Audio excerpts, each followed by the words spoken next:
This is John for MTG Nexus coming at you with a deck tech for today's deck for the Pioneer Super Qualifier that you'll be seeing videos for.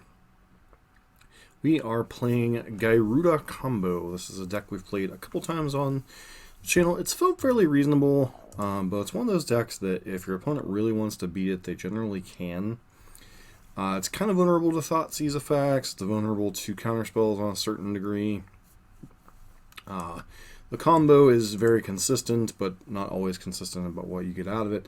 Sometimes you get like a Gyruda, a couple clone Gyrudas, and a Dragonlord Kolaghan in the game. Sometimes you get a Gyruda into a Thought-Knot Seer, or sometimes you get Gyruda into like a Sylvan Carotid, and then reset. But the nice thing is if they can't kill your Gyruda, then they just you turn around and combo them again the next turn, and so on and so forth.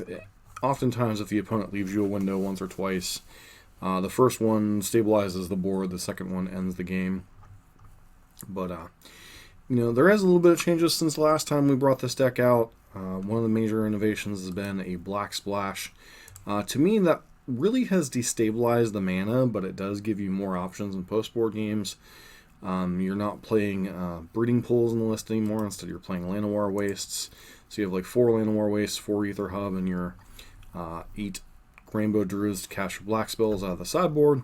And then, you know, since you're already running so many colorless lands, Thought-Knot Seer kind of got moved to the main deck to make some more room in the sideboards. As oftentimes it often felt like you had too many clone effects going on. And just had a lot of redundant, like, clones, Viziers, Clever Impersonators. They were all fine, but, like, all they were doing was basically getting you redraws once you got rolling. Whereas Thought-Knot Seer can serve, you know, additional role of being a peek at your opponent's hand, force a counterspell out of their hand if they're on a controlling deck, etc. This kind of gives you a little bit of extra play against things like Lotus, Breech, and such, too. Maybe you'll be able to break up their combo before they can kill you. And then beyond that, you know, we're now up to the 4 copies of Wisp-Weaver Angel. This allows you to, you know, have a secondary beatdown plan, although Wisp-Weaver Angel is generally only castable if you have, you know, your Paradise Druids, your Sylvan Carotids, which, you know, those living sometimes can be problematic if people are bringing in, you know, sweepers like Anger of the Gods, or Extinction Event was another card that's been popping up here and there. We even played it in the Pioneer League on Monday from the donation deck list. It was quite impressive. But basically what you're trying to do is with your companion, you obviously have to play all even numbered cards. So you're playing, you know, your 10 mana accelerators here, and then you're basically playing a bunch of clone effects or blink effects. Basically you keep milling over by 4s, and then eventually you hit a Dragonlord Kolaghan, you know, with your Gyruda. You get Clever Impersonator, Spark Double, you know, all these different clone effects. Obviously, Spark Double is the best because it takes away the legendary clause. Then you copy Spark Double again and again, and you get a bunch of 7/7s or 6/6s that don't die because they're no longer legendary. And then you have Altered Ego here, which generally you're only paying for its cost, but there have been situations where, you know, you get an uncounterable 6/5 Lurrus, or, you know, an uncounterable 8/7 Yorion. You know, sometimes it's nice to have that ability to copy some of what your opponent's doing.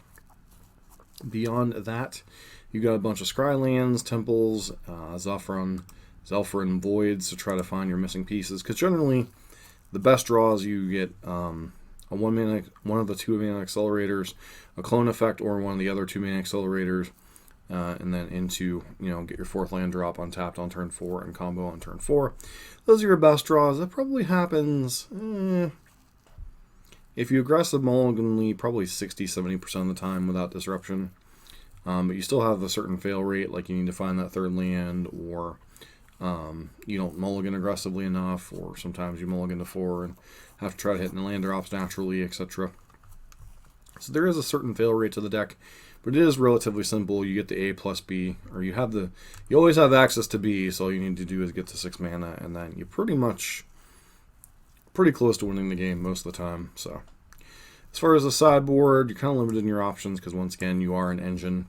4D Sphere, Damping Sphere, this is clearly for Lotus Breech combo, which can goldfish a little bit faster than us, and they have more moving pieces, but they're a little bit more resilient to disruption than we are. 4 copies of Legion's End, this is primarily there for any type of aggressive deck, so, you know, Burn or auras or any of that kind of nonsense. Even can come in against devotion in certain spots. Another card that's been on the uptick is Kronos Hound, the Hound from what set was that from? It's basically, I think it may have been from. Oh, it's one, a black and a white. Cards can enter the graveyard from the battlefield. You can't cast cards from the graveyard. That card is quite disruptive and seeing play in some of these black-white shells, or it's seeing play in some number in the Niv Mizzet shells as a way to counteract the new Flash in the Pan from last weekend. The Rally decks, in addition to Gyruda deck combo doing well last week. And then beyond that, you have a couple Agonizing Remorse to pair with your Thought-Knot Seers in the main. Give you a little bit more ways to poke holes and counter spells. Leyline the Void, this comes in against the Rally decks and can come in against the Lotus Breech decks as well to have additional disruption. Obviously, you got to be mindful of how many cards you bring in, you bring out. But these buy you enough time usually to do the combo. And then Blink in the Eye, for any type of like Grafdigger's Cage or that Hound that I was talking about shenanigans that stop you from being able to combo in and of itself. It's really nice to have access to an out just in case. And it doubles as a disruption for aggro. Like sometimes you'll bring in 2 Blink, 2 Legions in, board out the 4 Thought-Knot Seers, leave your entire engine intact, etc. So, deck's a blast to play, but it's not always, doesn't always have the best results. This is definitely kind of a glass cannon deck. It does have a few tricks up its sleeve, but most of them involve getting to 5 and 6 mana and casting your other spells. So, it can be rough to win games if you don't get your plan A, but your plan Bs aren't terrible. You can still win with, Wisp Weaver, Thought-Knot Seer beatdowns, cloning them a bunch, disrupting your opponent every turn. I've certainly played a couple of games where I've gone like Paradise Druid or Sylvan Carotid into turn 3 Thought-Knot Seer, clone Thought-Knot Seer, clone Thought-Knot Seer, and, just kind of won that way. So, especially with Thought-Knot Seer in the main, there are some other ways to get around things, but it's pretty much the deck. Let's get into the matches, and then there will be a short wrap-up after the deck play from the event. Hey, we're here for round number 1 of a Super Qualifier with Gyruda combo. So we got the play. I think there's 163 players, so it's 8 rounds.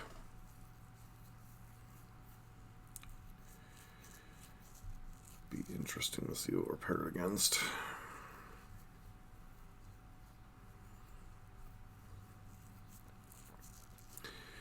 First time doing one of these super qualifiers, or basically a super PTQ. Top 2 get an invite to a player's tour, but the event invites don't pass down, so people who are not qualified, or people who are qualified, can kind of get bargaining chips if they manage to top 8. So, we're playing some Gyruda combo, not exactly the most what I would consider skill-intensive deck, but at the same time, a deck that I'm familiar enough with to maneuver around an event like this. I don't really have enough other practice with Pioneer events of late, simply because, I'm focusing more on Modern on the channel. I do apologize for not streaming last night. This unfortunately is a mulligan. It's a Lurrus deck. This hand's barely keepable. Guess we put the Sweeper Angel back on.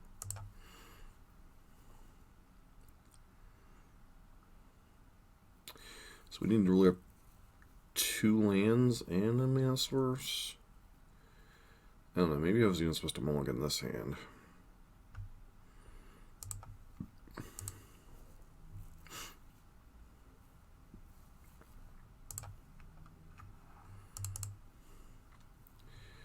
Paradise Druid's pretty nice.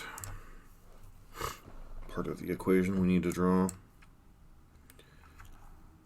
Alright, so Lurrus with Soul God Lantern, sure. The blue mana concerns me far more than the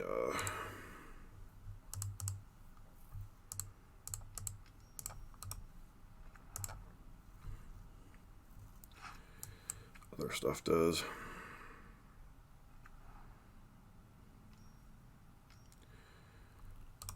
Oh, so we're up against Lotus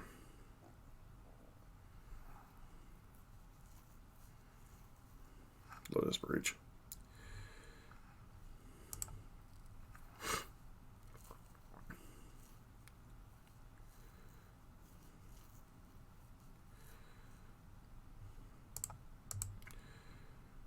So opponent is unlikely to be able to go off here, so just going to go ahead and do that. Next turn we can Thought Knot Seer plus Wolf Willow Haven if we have to. As far as this matchup, we have 4 D-Sphere in the sideboard, 2 Ley Line of the Void as well. So plenty of stuff we can potentially bring in. Definitely want the 4 D-Sphere.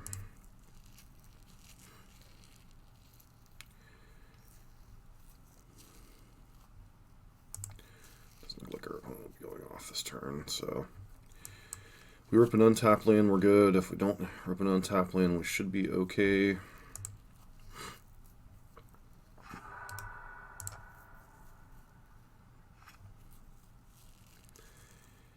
Survey says...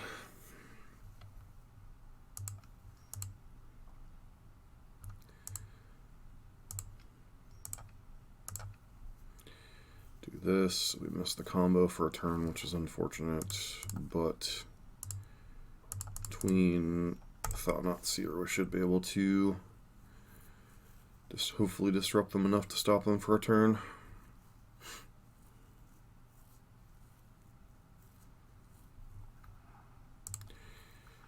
And their hand is Breech, Pour of the Pages, Hidden Strings, Satyr Wayfinder.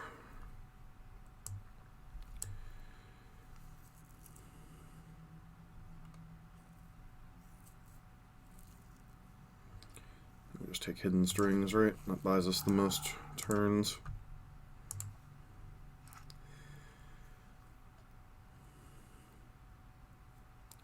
Because they can't play and activate.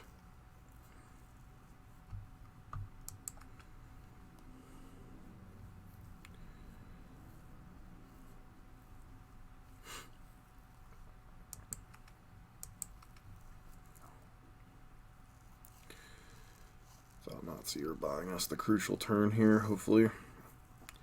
And being on the play, obviously, is a huge boon as well. Yep. What you going for here? Really?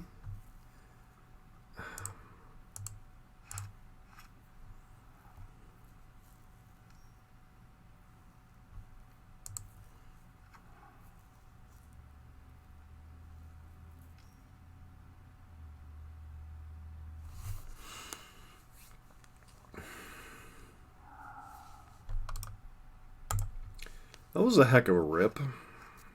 Not gonna lie there.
Pretty much deterministic from here.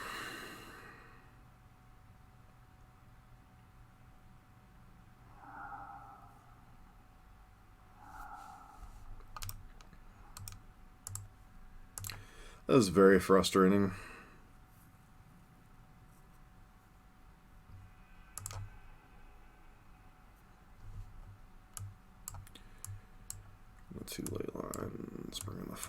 Spheres.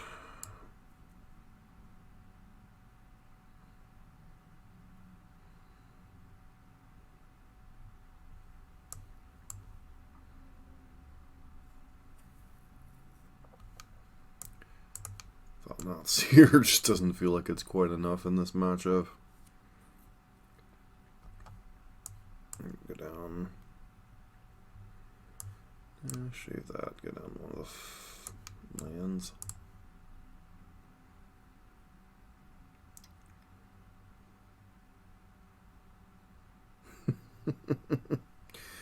Oh, this is why I don't think I could ever, like,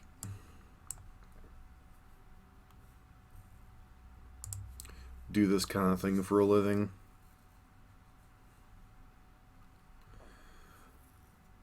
Like, legit, we ripped hidden strings out of their hands so they couldn't combo off, and then they rip another hidden strings. It's just like, okay.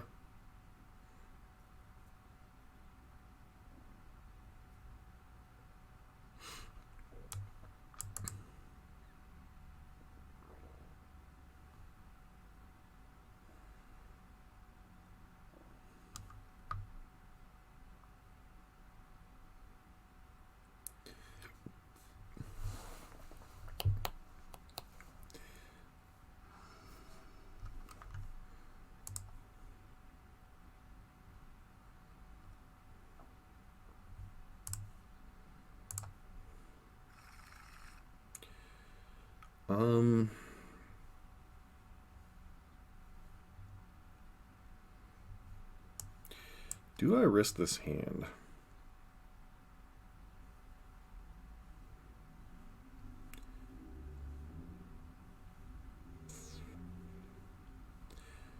I don't think so.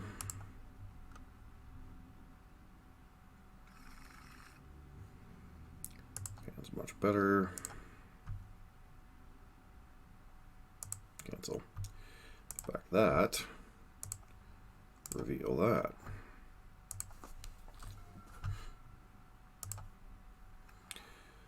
Go for a fourth land. Found it.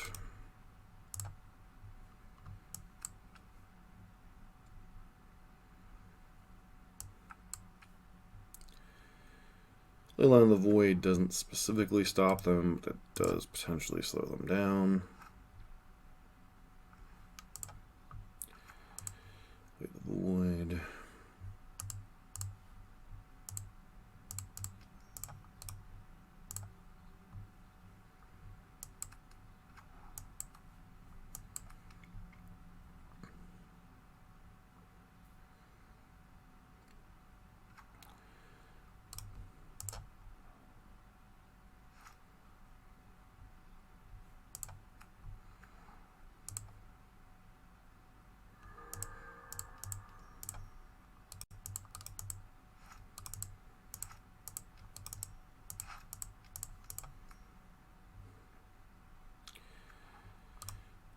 Go through the turn. So my opponent's going to blow up the ley line here. Yep. Can they go off on 3?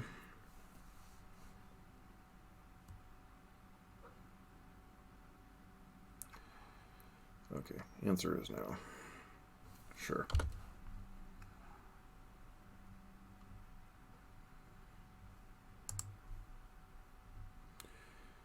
Sheltered Thicket in their hand.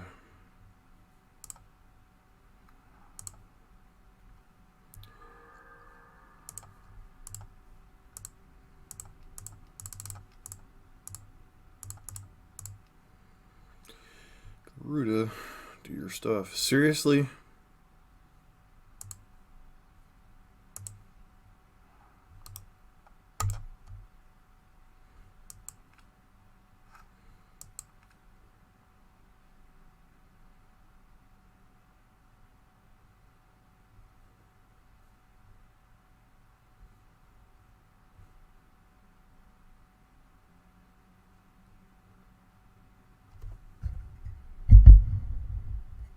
It's really hard not to spot off about opponent quote-unquote having everything.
Okay.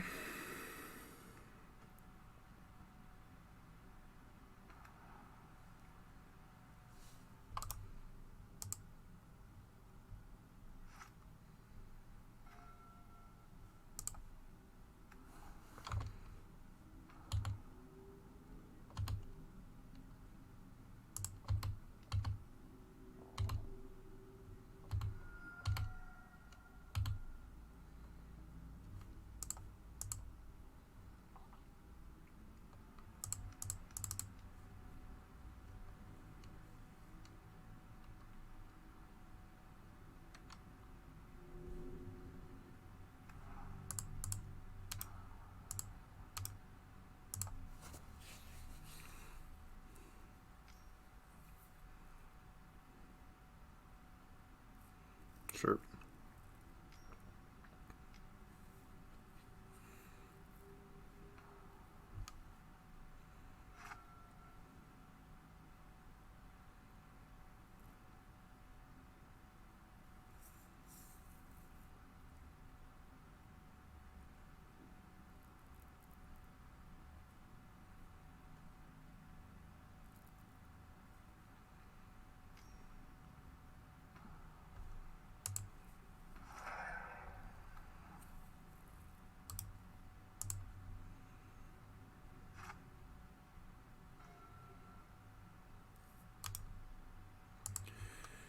All right.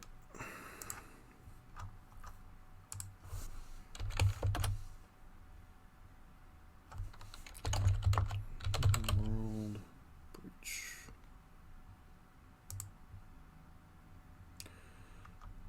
How often is it for these decks to have a school dispute in their sideboard?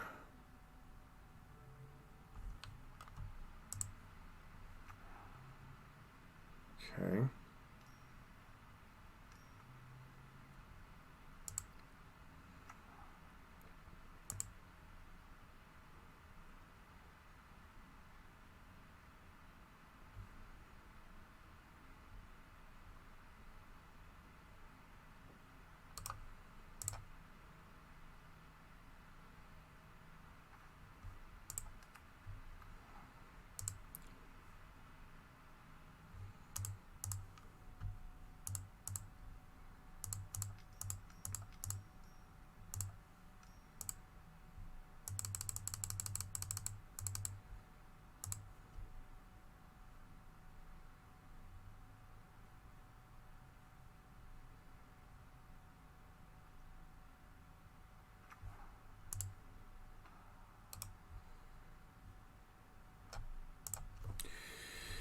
Yield through the turn. Fortunately, they get to play Underworld Breach from their graveyard, so the game's kind of over.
game's basically over. Alright, that's the deterministic kill.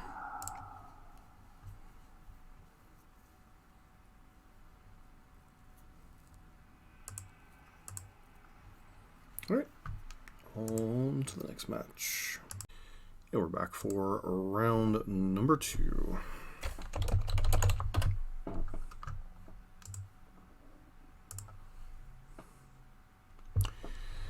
Up against a Yorion deck. Probably not exactly where we want to be, but this hand's sufficient enough, I suppose.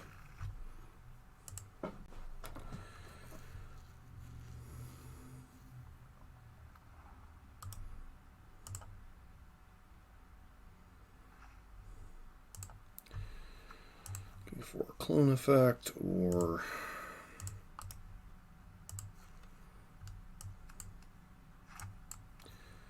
some type of thing.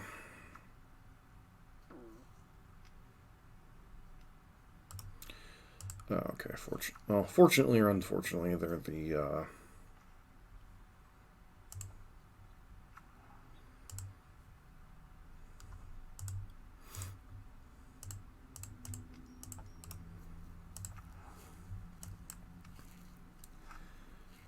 right. Let's see what you got here.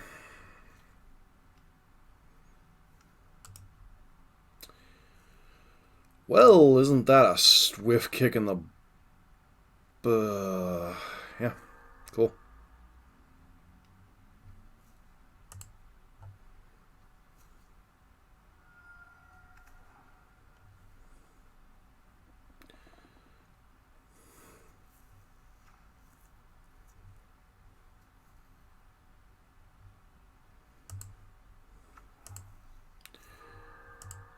Well, can't cast our companion, so I guess we're on the yield Teferi, Charming Prince, and Baffling End. We take Teferi.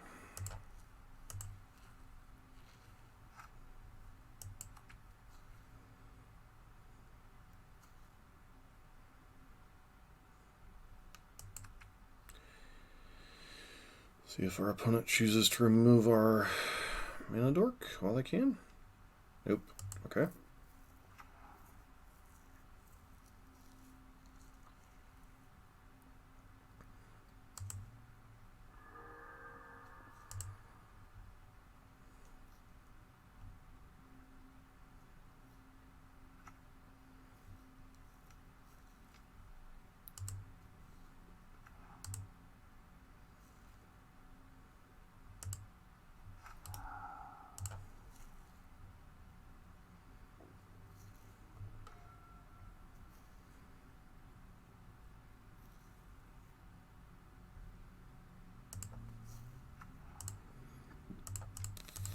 So I guess we're on the clone plan.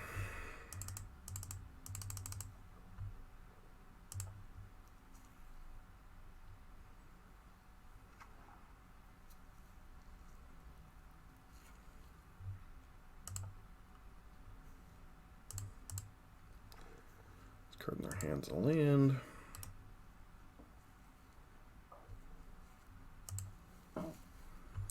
This one's attacking right now.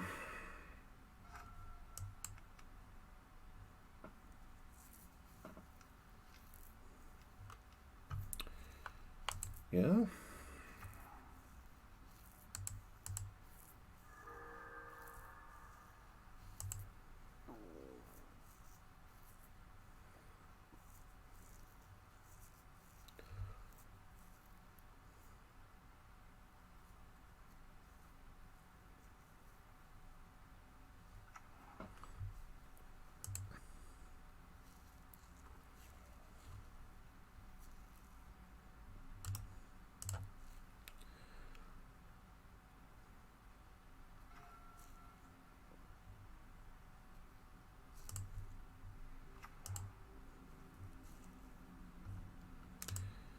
Bottom that.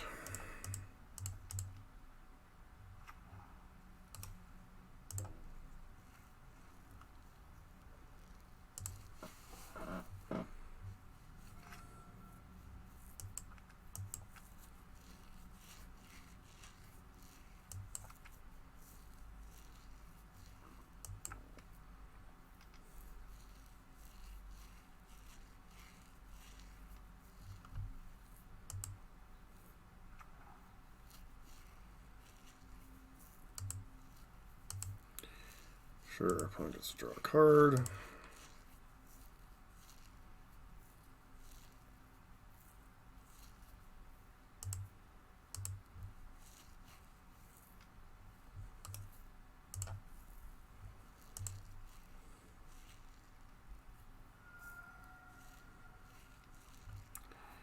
Triggers.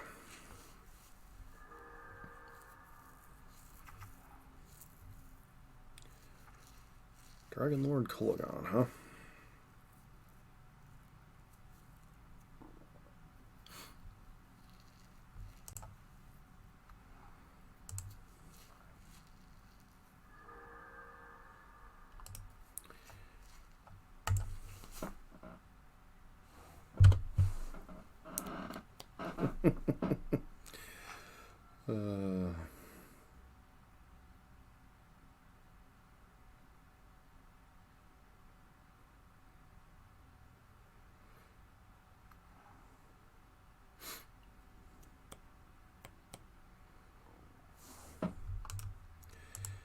This matchup, we have some agonizing room or some Legion's Ends in the sideboard, pretty much.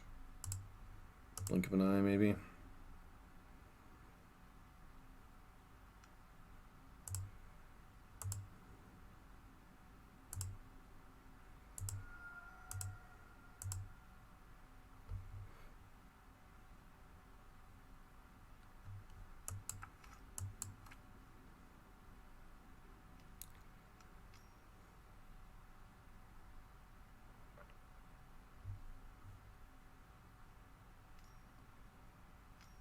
Do you need 14 mana for? Is this a Walking Ballista?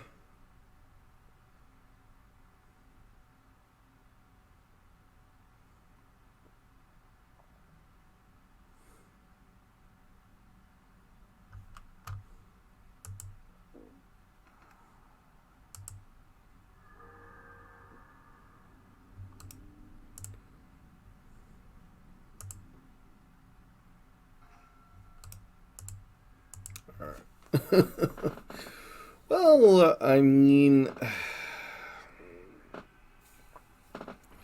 nothing quite says bring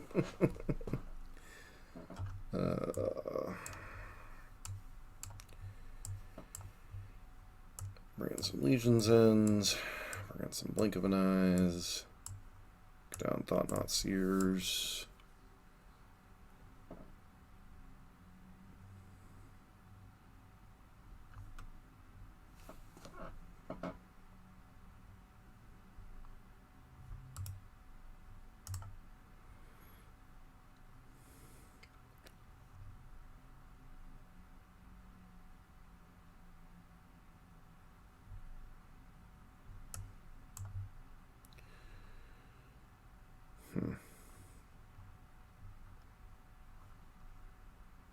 Try it like that.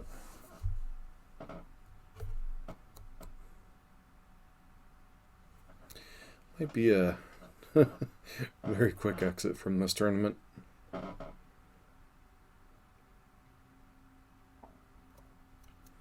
see, so far we've gotten hit by opponent ripping Hidden Strings, a Mystical Dispute, and yeah, opponent locking out our companion, game number 1. This is one of the downsides of playing a deck that is entirely companion dependent, unfortunately. So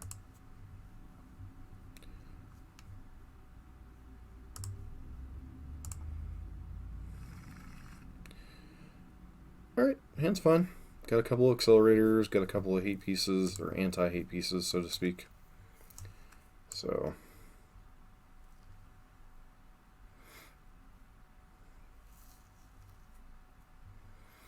opponent's clocks generally aren't particularly quick, so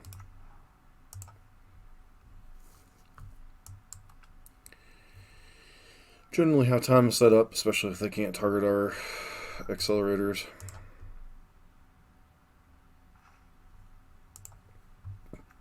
Another carry on head's nice.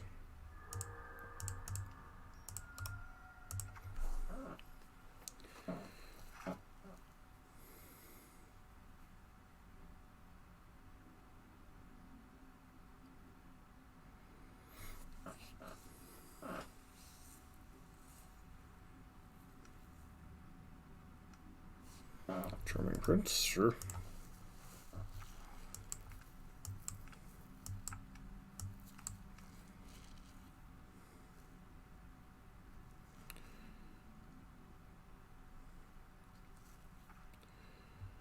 Saffron Void.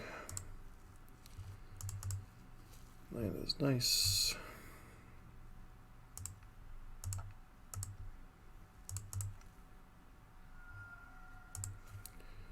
Do the thing. Do the thing.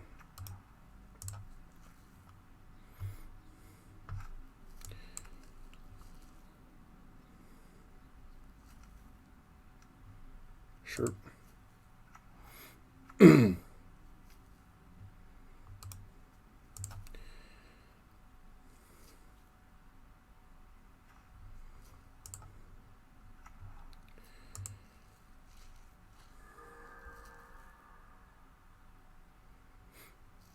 2, 3, 4, 5, 6, 7.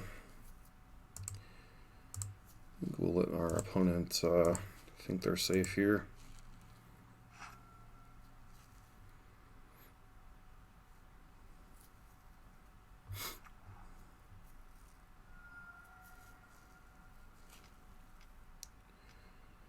Arcanist, sure.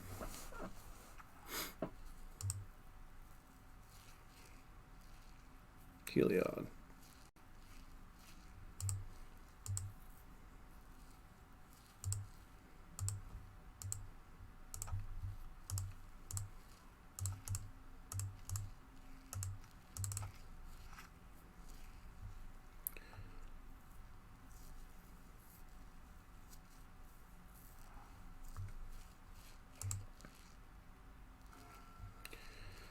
Unfortunately, that we've ripped a couple of our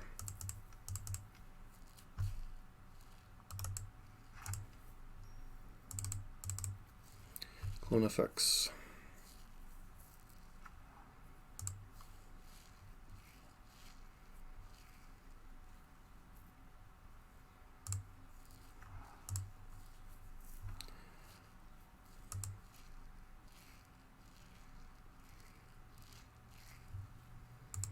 Womp womp.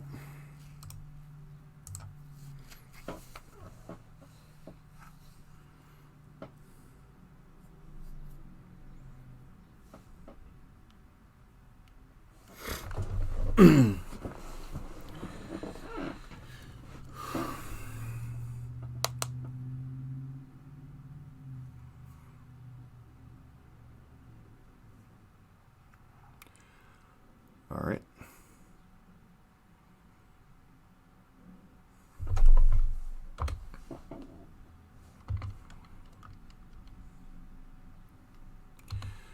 Is that the yield you're about to get Supreme Verdicted?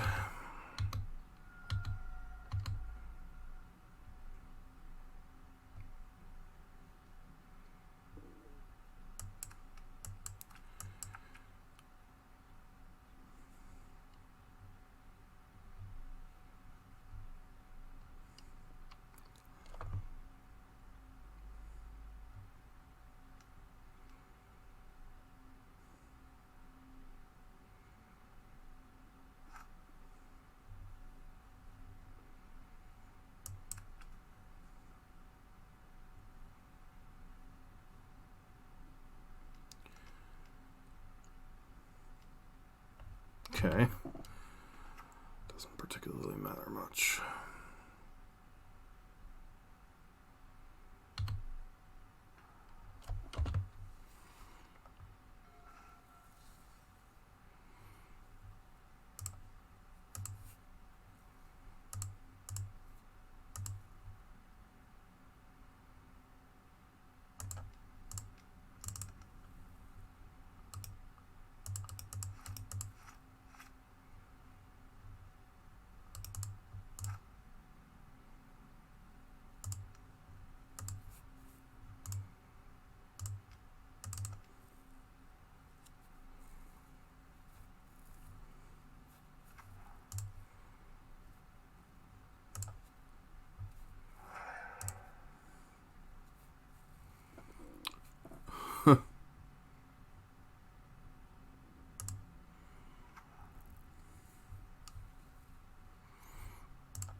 Impersonator.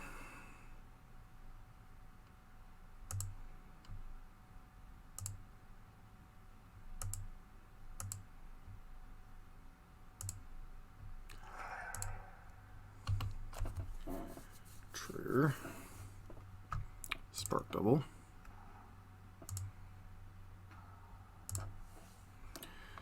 Gyruda trigger.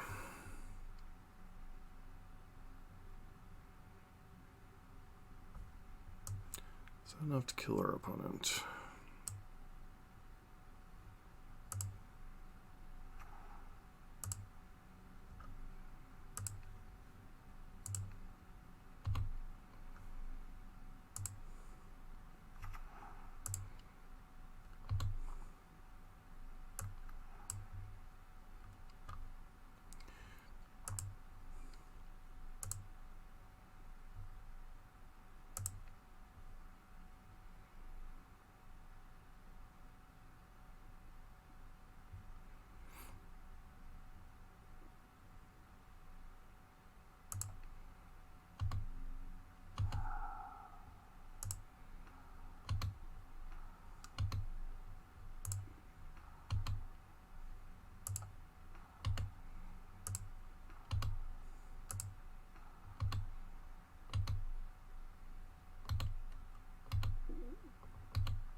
Yep.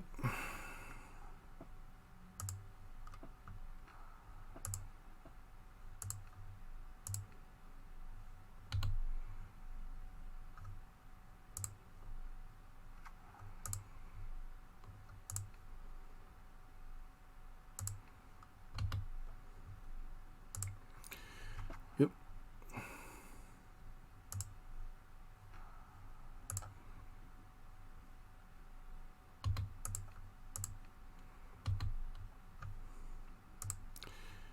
Yep.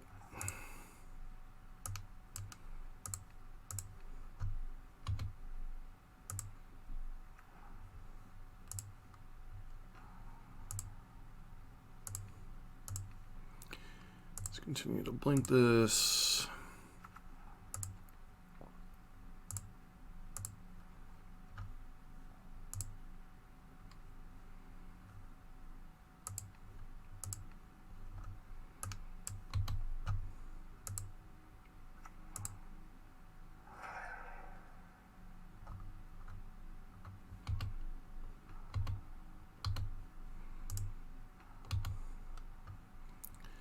Did kind of screw up here a little bit, but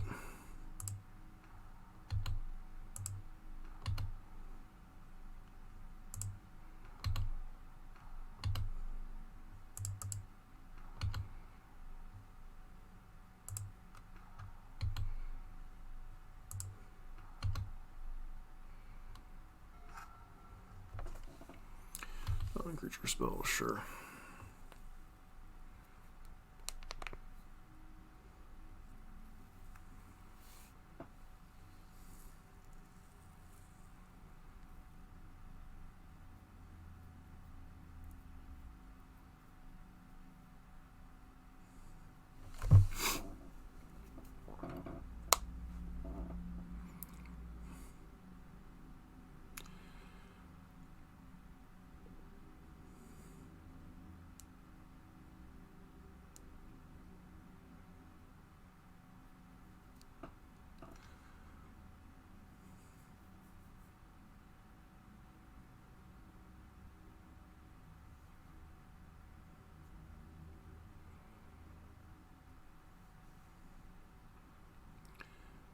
So really large ballista? Nope, Heliod, okay.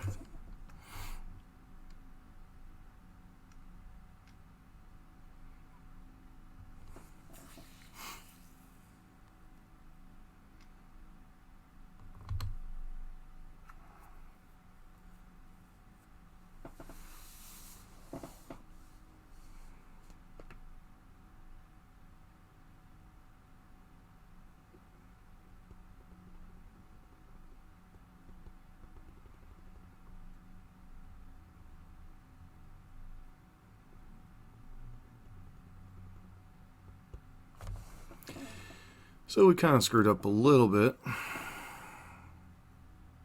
Yep.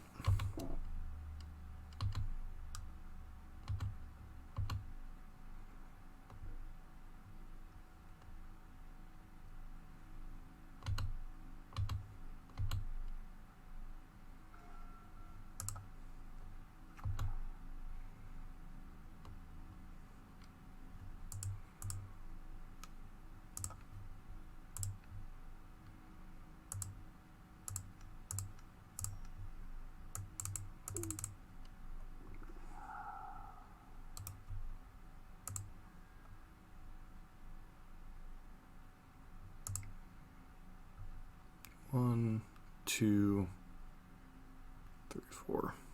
Yep.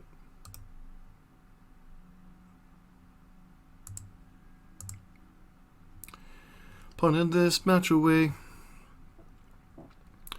Delightful.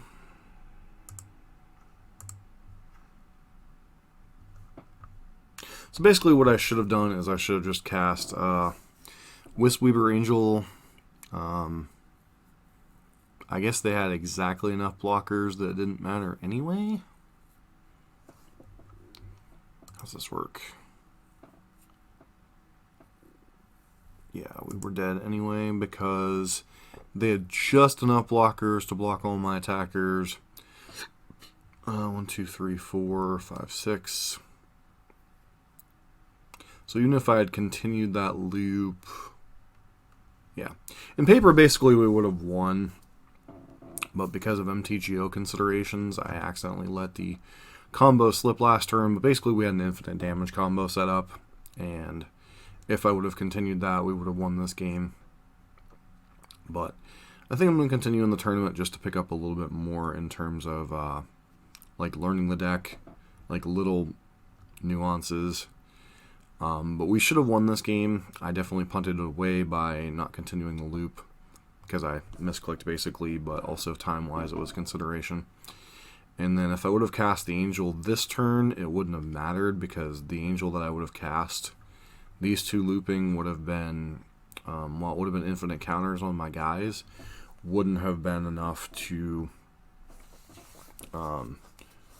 kill through the blockers our opponent had. So basically, Whisperweave Angel plus Whisperweave Angel and Anafenza, you create a bunch of infinite triggers, and then in paper you'd be able to win because you'd just be like, okay, I'm announcing this loop where I'm, continuing this loop until I get to a point where I can blink something else, and then basically win the game from there. But unfortunately, I misclicked in Magic Online, so screwed that up. But it is an interesting thing to note that you do have this like infinite loop with Anafenza that just allows you to just like get infinite power in play. So anyways, on to at least one more match. We're back for match number 3 with these Pioneer Super Qualifier here with Gyruda combo. On the play, which is nice. Once again, could have won match number 2 if I'd been a little bit more judicious with the triggers and such, but against another Yorion deck. Put 0 on the bottom.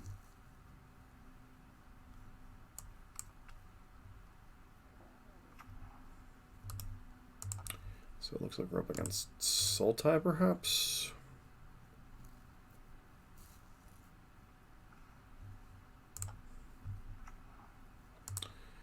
For a 4th land drop, putting that on the bottom.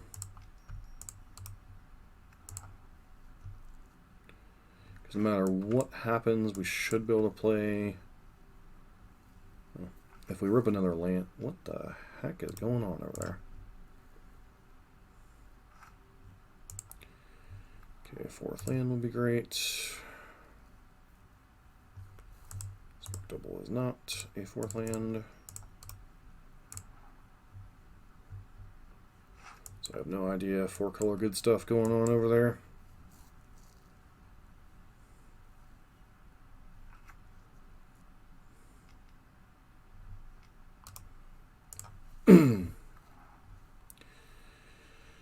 Alright, deck, come on, cough up a land.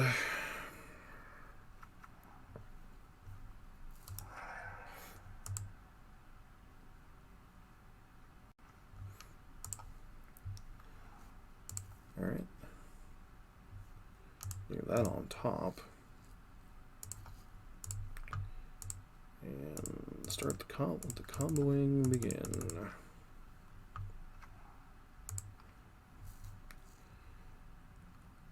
Spark double.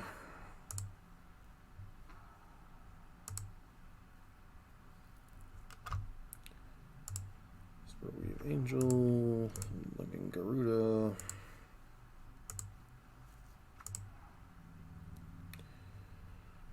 Ego, copying Spark Double because it's not legendary. Copying Gyruda. Trigger me this. Got a pretty good idea of what's going on with our opponents. Oh, it looks like they're 5-color Niv.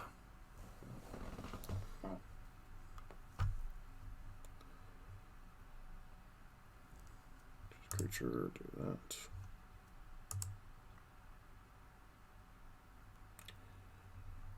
And we brick. So let's grab a Voice of Resurgence and hope they don't have a sweeper here. Solar Blaze would be most unfortunate.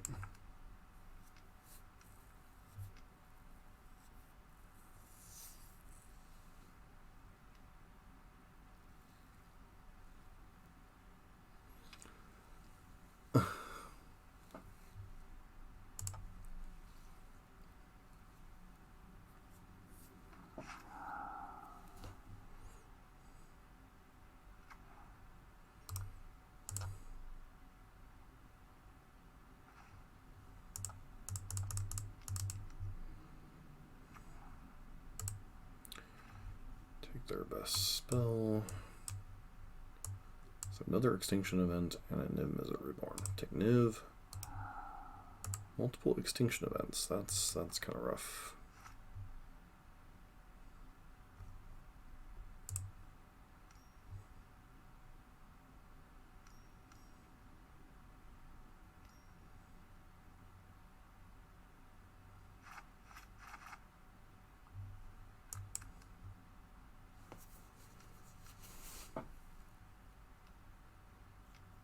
Casting Yorion. Wow, they had a Burn Light. Cool.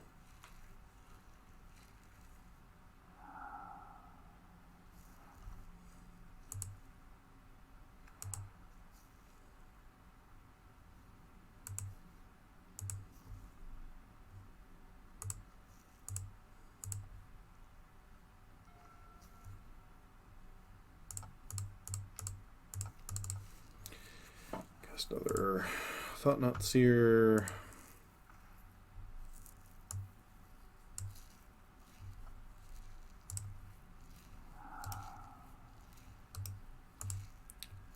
Presume they're just going to name Gyruda, but force them to at least name the card first.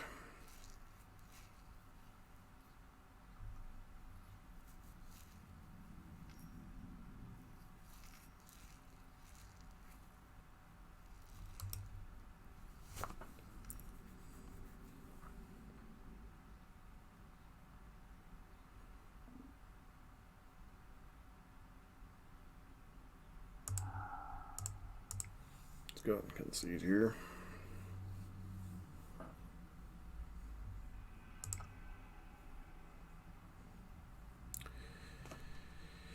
So, 5-color Niv.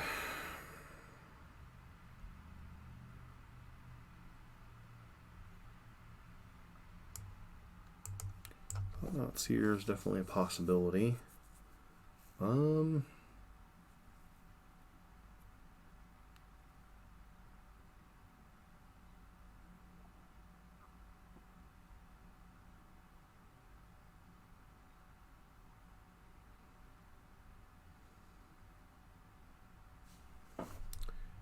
the play, I'm going to go down 2 of those and bring in 2 Blink of an Eye just in case there's some random multicolored thing I'm not thinking of that can lock us down.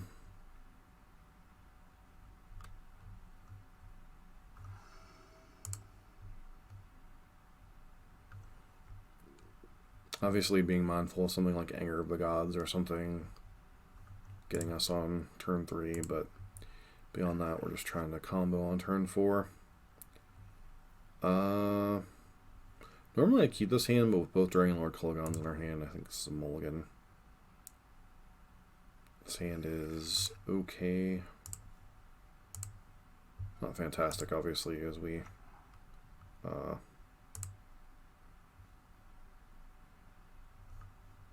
yeah, I think we'll keep a Paradise Druid here.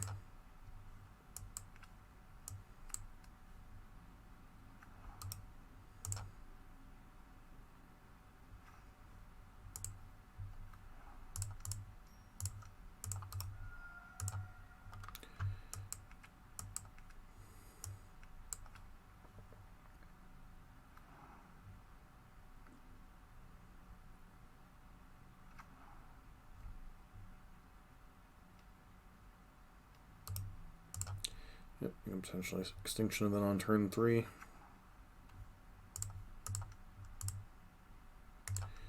Missing land drops is likely going to be the death of us here.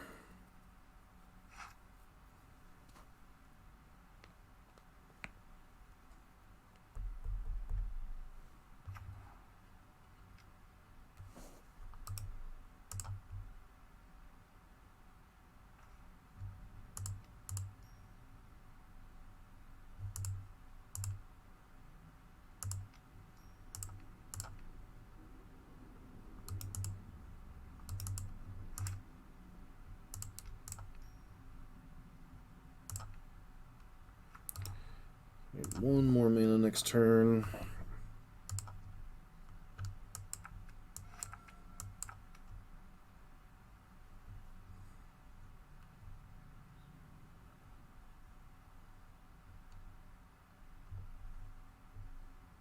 So again, maybe I'm supposed to keep hand number 1, but with them having Extinction Event in their deck, I just don't think it. I think we have to go for the 1-turn KO. And once again, there's only 1. So we're going to hit with an Extinction Event anyway. Yep.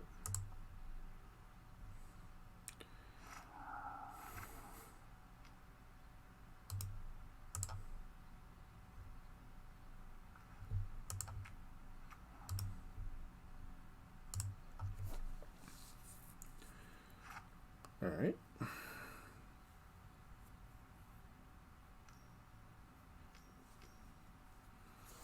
Sure.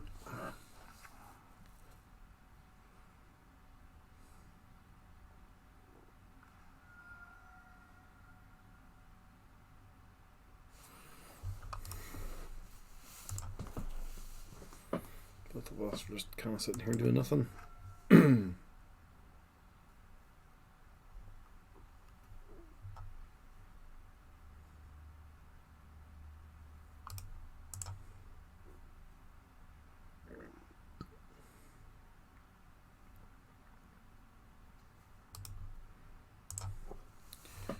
All right, sure.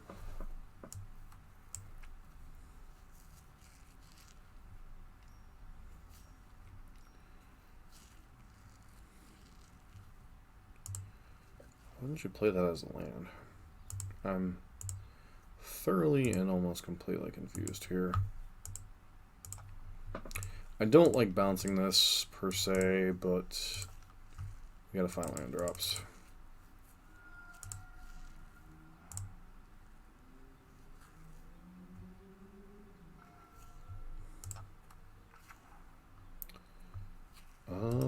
Yeah. I have a handful of clones and not much to do with it.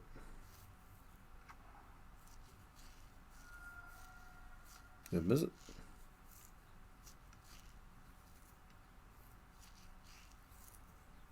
Bring the light. Sure.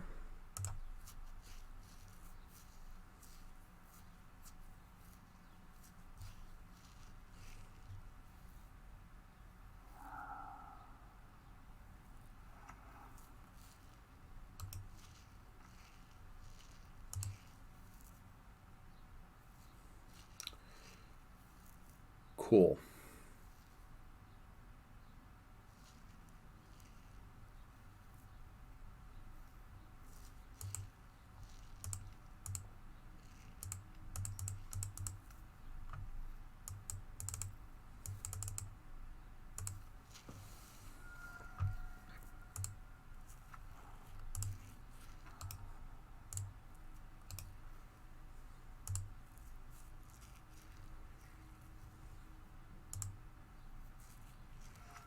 Okay.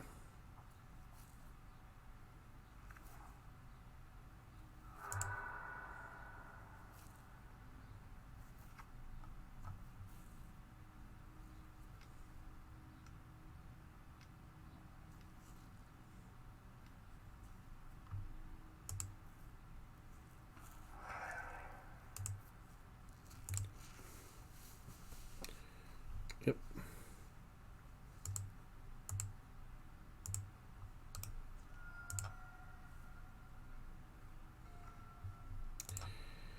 So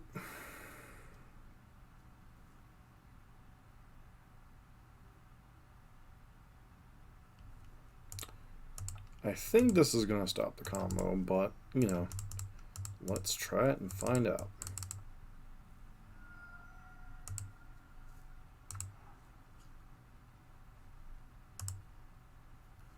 Yep. Does in fact stop the combo, just the way it's named, which is delightful.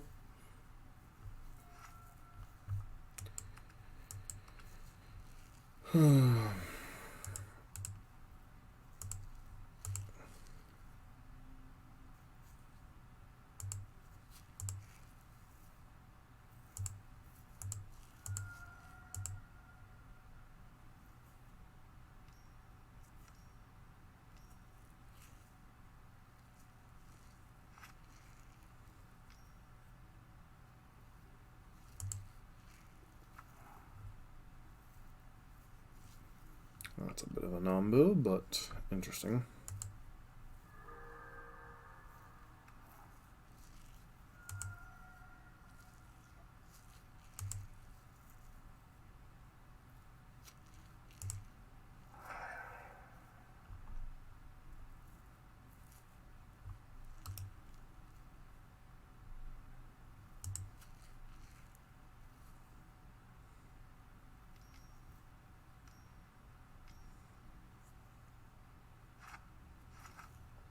Can't do that.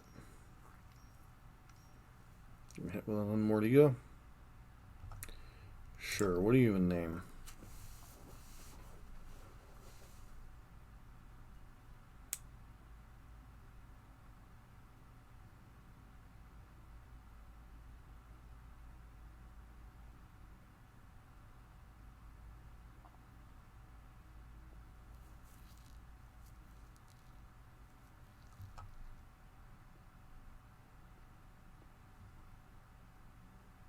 Spark double, sure.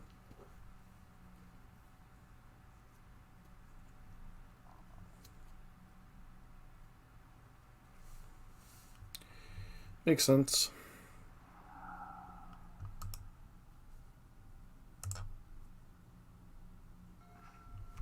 Can't cast the angel, so I guess we go for Altered Ego, and if they have a removal spell, we're dead.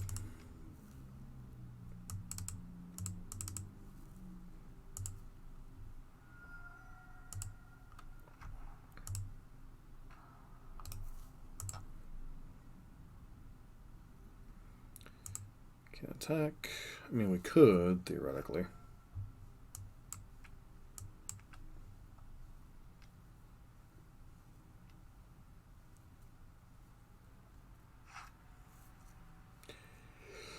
Feels like we're tapping for a Niv here.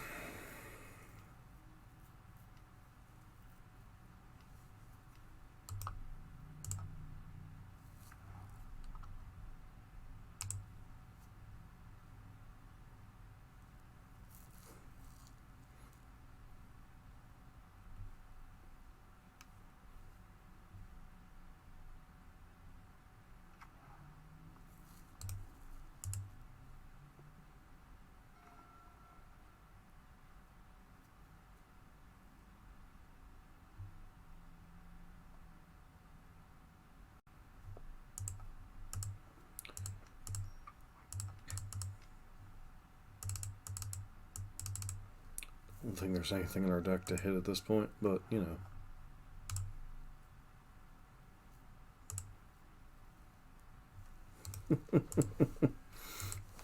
Alright. And with that, this event's pretty much coming to an end. Yeah, we're back for match number 4. So the main reason we're continuing this is Lurrus of the Dream Den. This hand is a mulligan, we only have 1 land, so mainly doing this for both sides and the fact that top 128 at least gets something back, so kind of leaning into that. Yeah, hand seems pretty reasonable.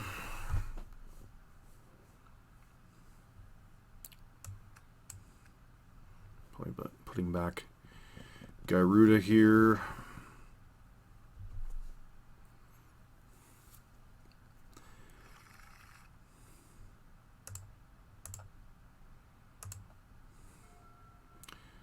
If our opponent's mulliganing to a Thoughtseize effect. Okay, so we were up against Burn.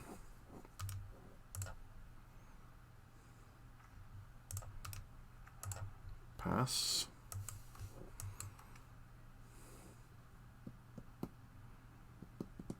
Don't know why they didn't have a turn 1 play.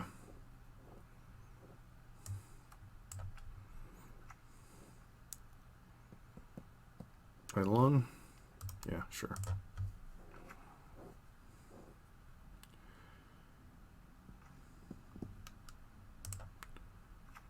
Sure.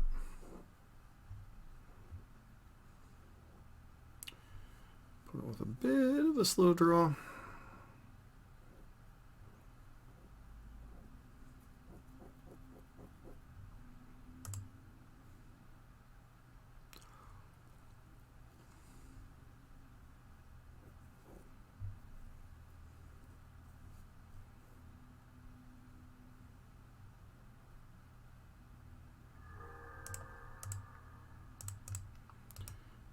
Yep.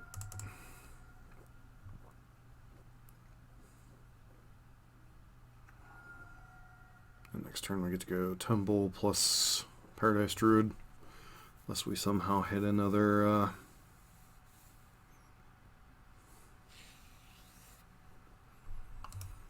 so we're bringing in the style of matchup. Some number of Legions ends maybe.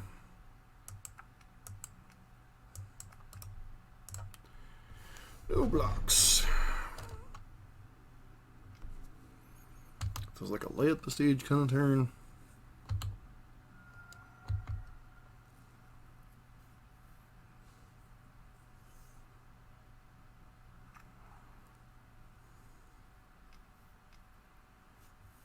Sure. To put us to 15 here.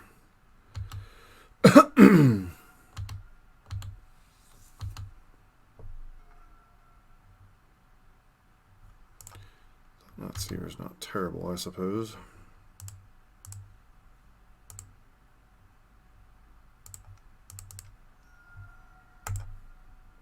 So they could definitely kill us from 12. It doesn't feel quite as likely, but certainly possible.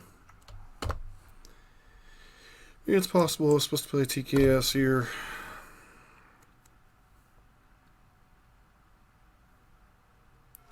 So what would it require for us to die here?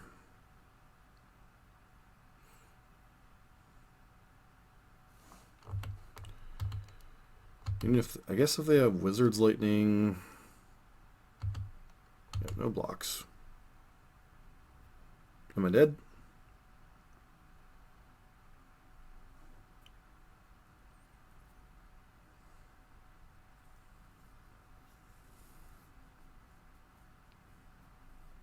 Am I dead?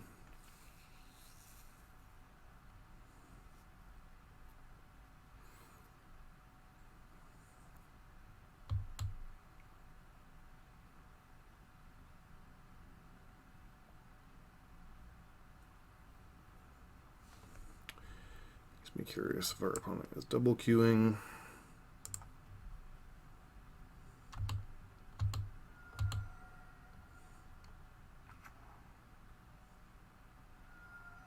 Okay, increases the likelihood that we're dead. Okay. Almost certainly means we're dead, right?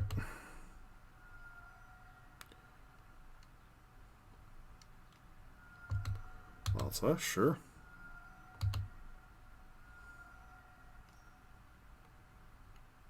Yep. Dead to Exaxes, cool.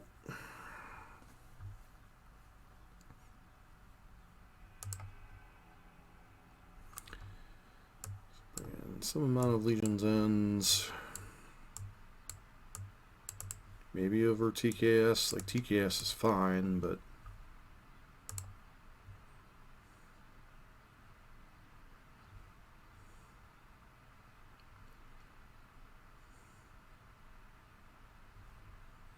again, being on the play should help here.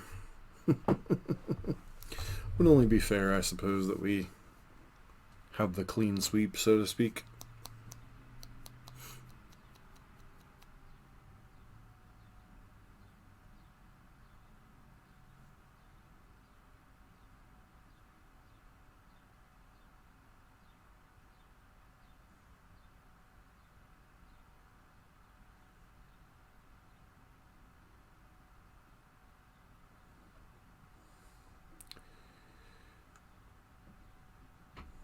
Once again, do apologize for not streaming last night. Just had a lot going on yesterday and was just in no condition to stream last night, and I wasn't even aware of this super qualifier until late last night anyway. So that definitely was not the reason. Just figure I'd get up and give it a try since it's my other day off of the week. Sure, I'd love to be on the play.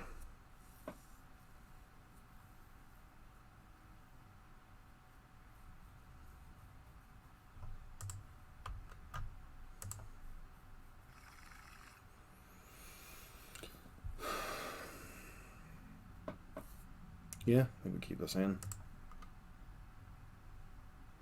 We have one of our accelerators at least.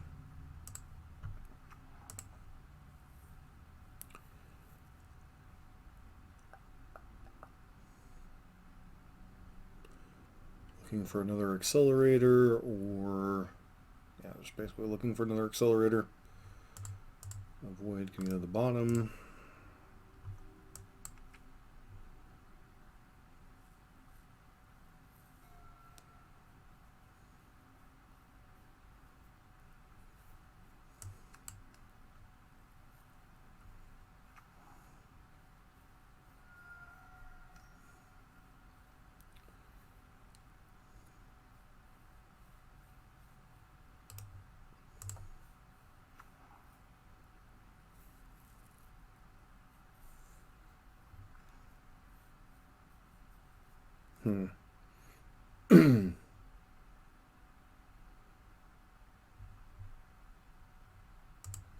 So I think this card's only likely to deal us 1 damage next turn, so I'm going to take the turn off from killing things to get the Wolf Wallow Haven out.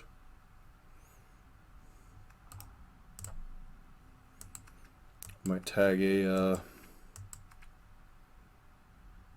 Leylon with it or something.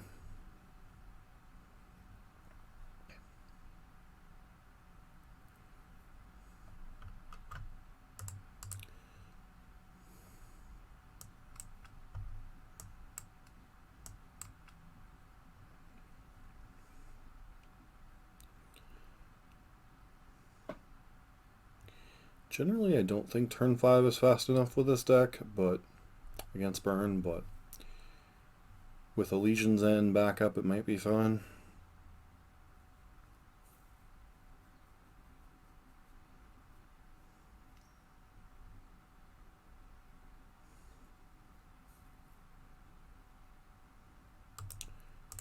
Did you keep a one-lander? Nope. Looks like you're going for late the stage. Sure.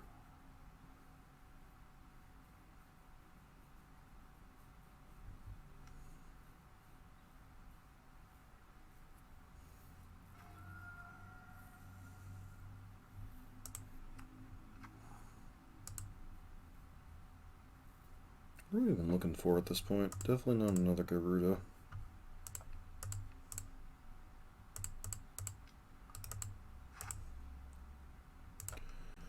Let's go ahead and cast this. Legion's End.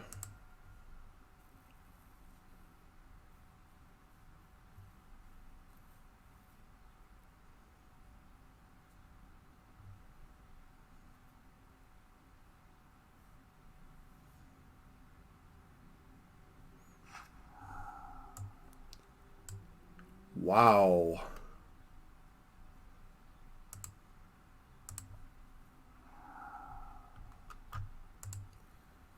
That was brutal.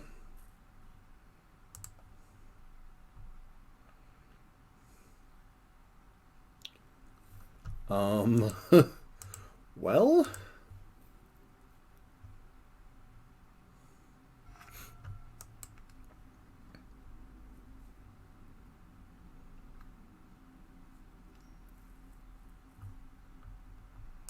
yep. Unfortunately, they drew a 1-drop to pair with their Boros Charm here.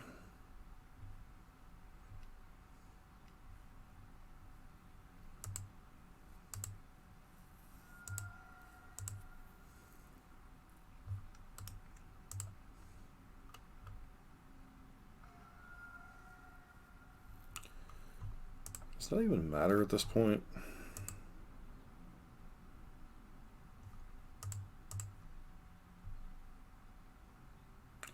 So their hand right now currently is these 2 cards.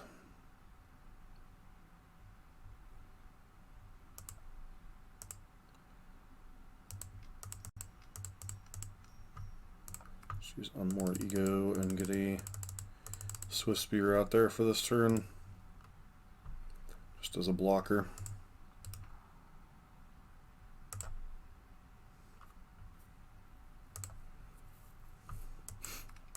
Next turn we can go off with Ether Hub.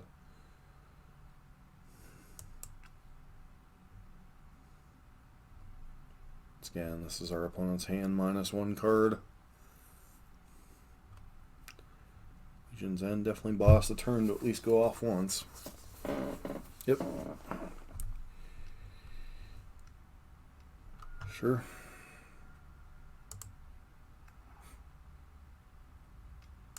Sure.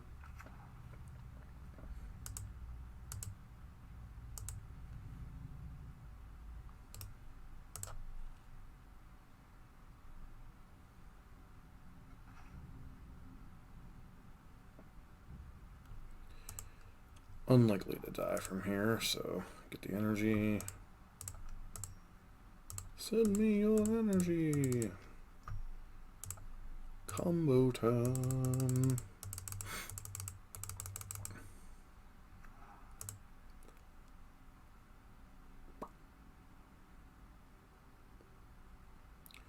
Don't think Colligon's quite enough here.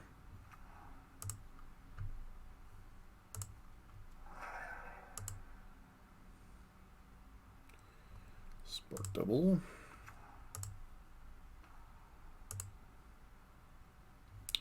Spark Double. Try me this. Dirt Ego. Copying Spark Double. And Dragonlord Colligon. Should be enough to warrant the concession here. So I can block 3 things. It'd still take like this.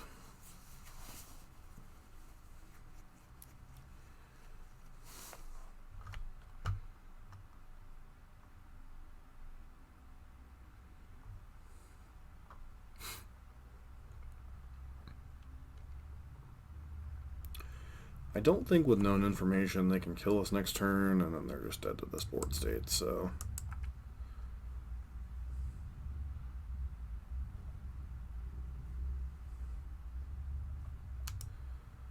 That is a 6/6 Demon Kraken.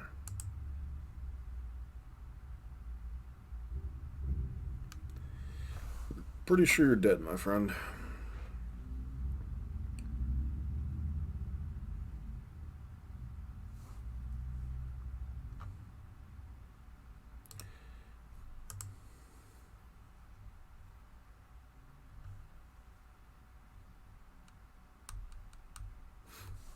The unfortunate problem is they'll be on the play for game number 3.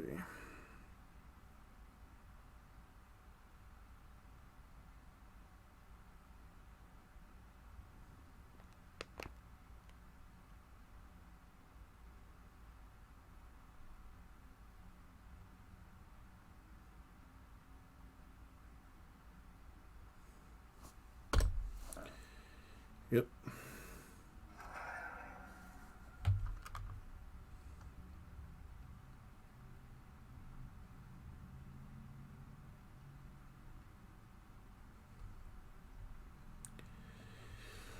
I'm pretty sure you're dead, friend.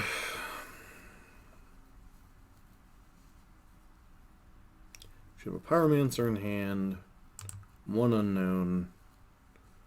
Most you can deal us at that point is 6, unless you've got... I was going to say, unless you've got light up the stage, and then you need to hit what? Wizard's Lightning. Wizard's Lightning? Still think this is the correct setup, even in the post-board games. Once again, Thought Knot's a great card, but I think Legion's End's probably a little bit better.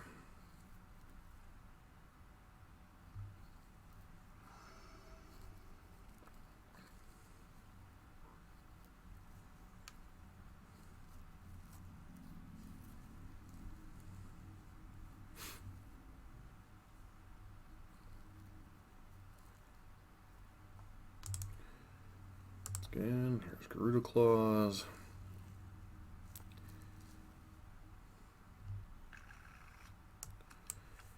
Don't think we can keep a no accelerator Legions in hand.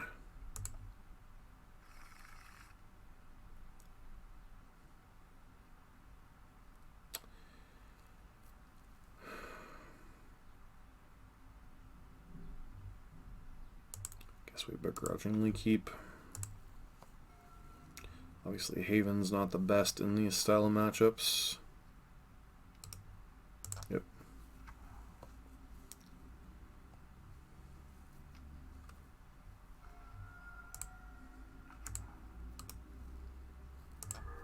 Last turn.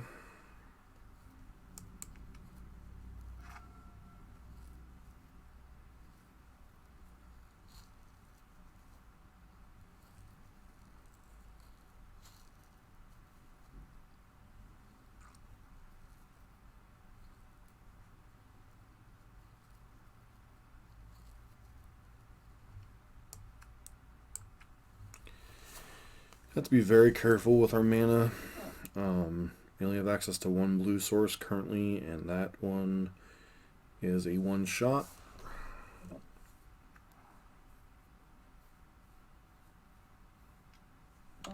Okay. Probably post-combat lay up the stage.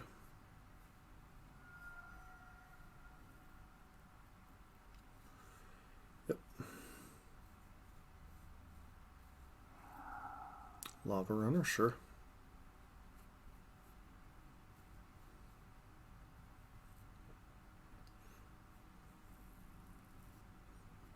Pass the turn, friend. You can't do anything else.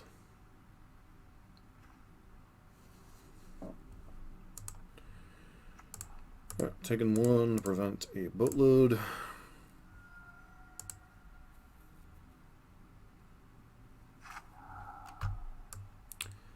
Our hand is Pyromancer, Wizard's Lightning.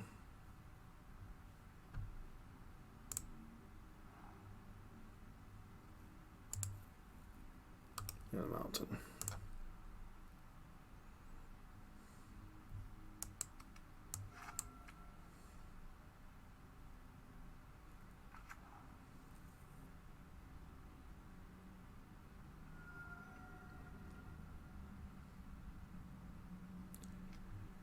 Yep.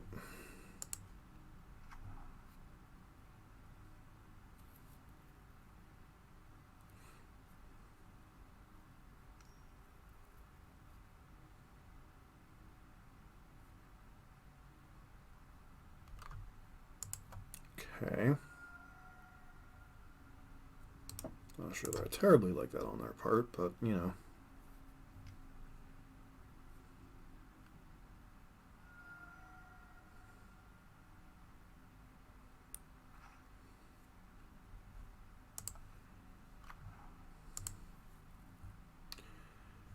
Looking for some way to stay alive or some way to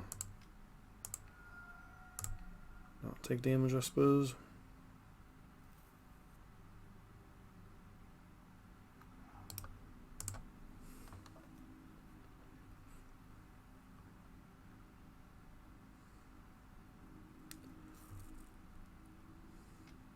Sure.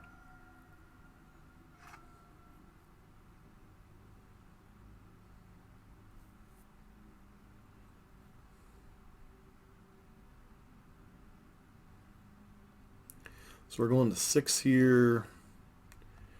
They still have a mountain and a pyromancer in hand.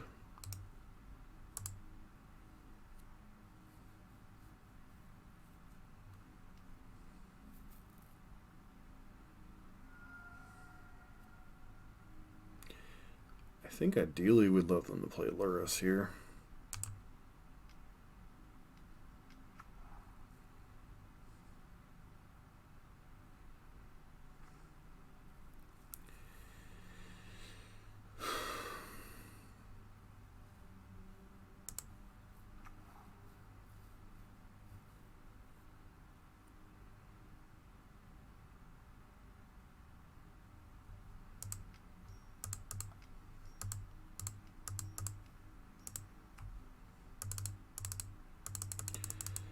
So it's a 3 damage burn spell.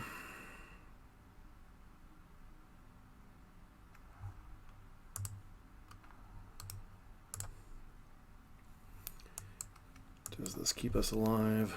So if I were to kill that,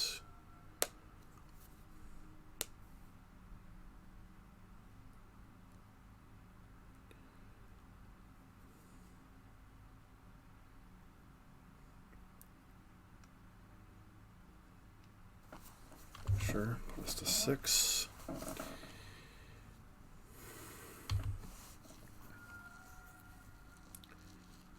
Skewer the critics? Nope.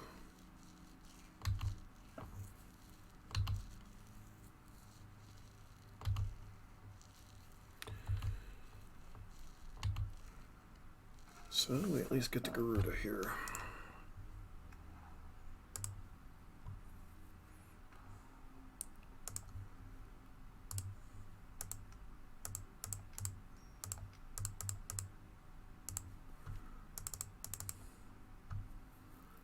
Please be kind, friend.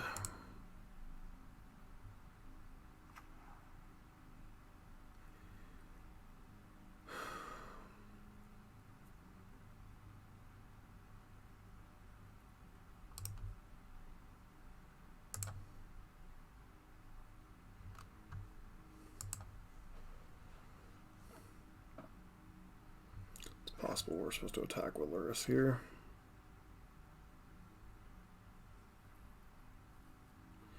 If I die and I didn't attack with Lurrus, then that's on me.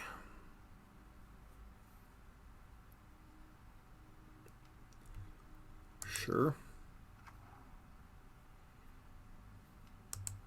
Sure.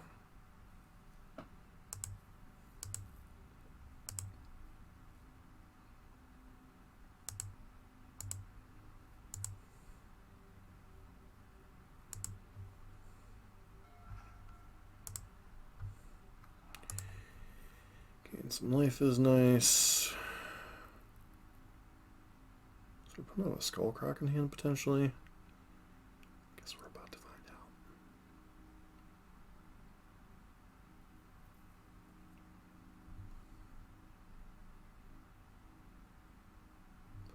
One, two, three, four, five, six, 7. So I can cast both Vizier and Legions on this turn.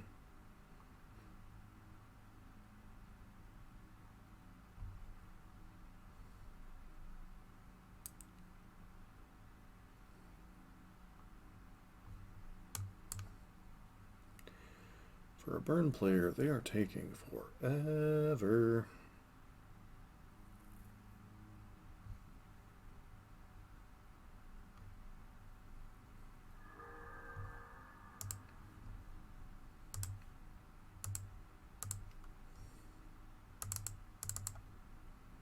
What you got, friend?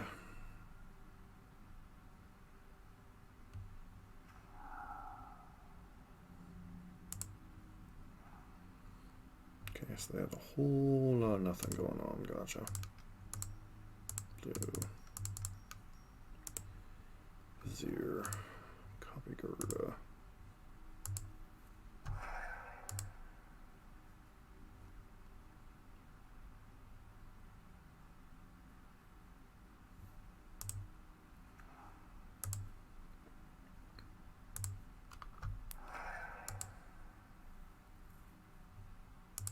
Vizier.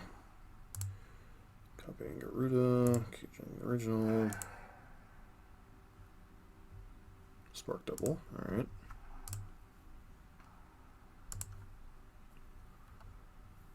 Gyruda or spark double. Okay, spark double.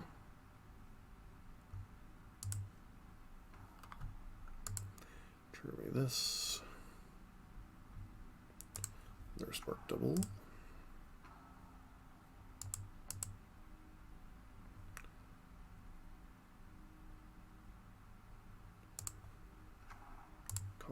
Again for a Wisp Weaver Angel, sure. Looking, guess the copy.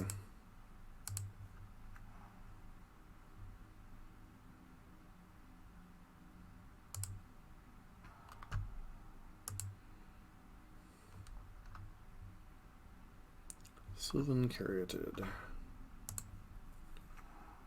Unfortunately, but doesn't likely matter here.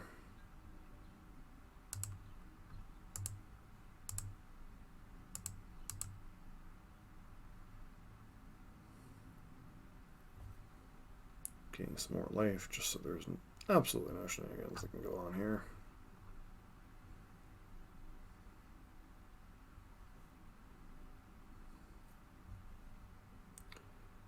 Sure.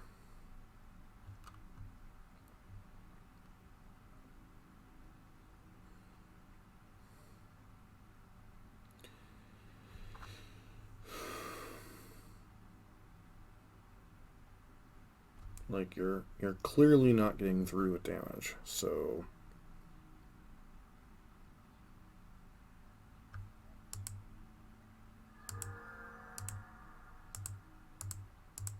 okay.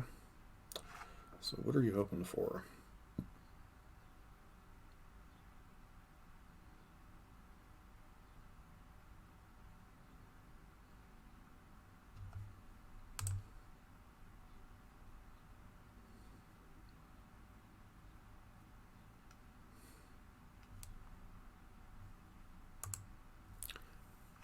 Okay. Put us to 9.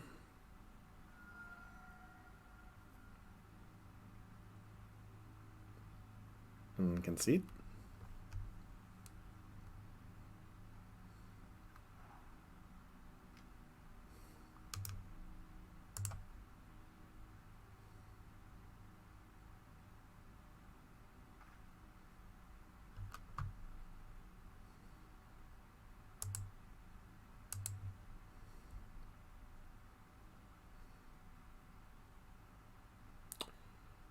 Yeah. Deflecting Palm wouldn't even do it here, so don't know what they're hoping for.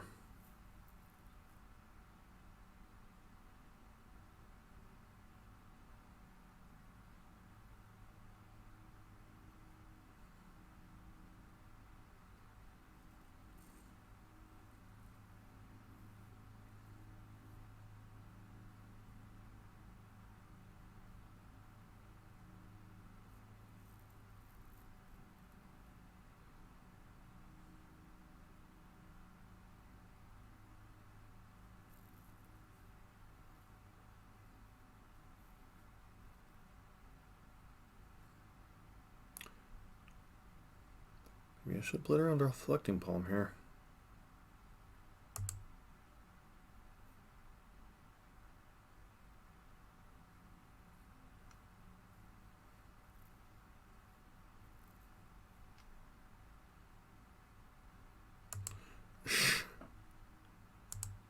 Okay, sure.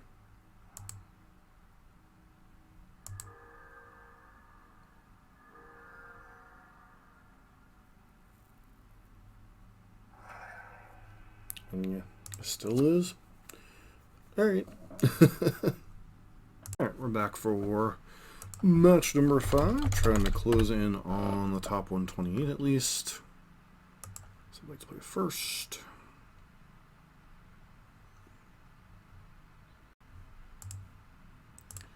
We reveal a Gyruda, they reveal a Lurrus. We have a pretty decent hand.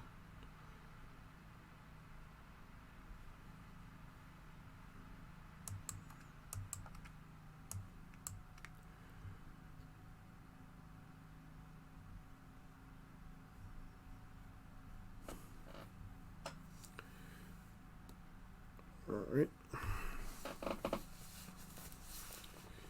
Lead on Temple, we're looking for a 4th land.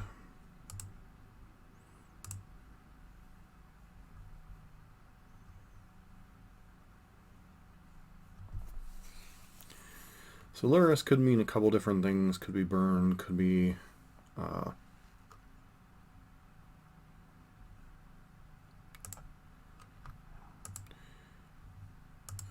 put that on the bottom. We need a 4th land at the very minimum.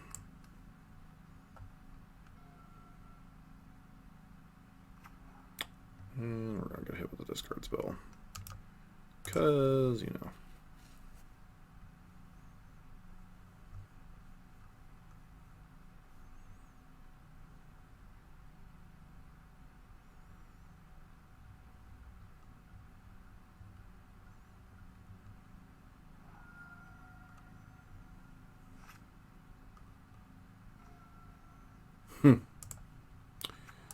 Sometimes it pays to talk like a top deck, like a champ.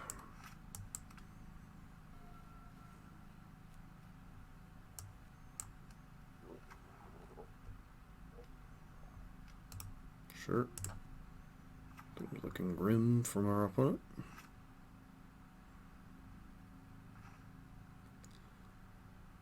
Alright, so problem is spark doubling here doesn't do a ton. Guess we still go for it anyway, just in case we rip the land anyway. Spark double, copy, Caryatid. And then 1/4, so our opponent has to try really hard to get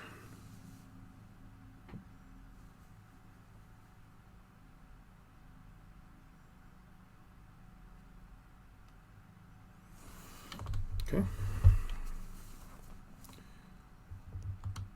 Sure.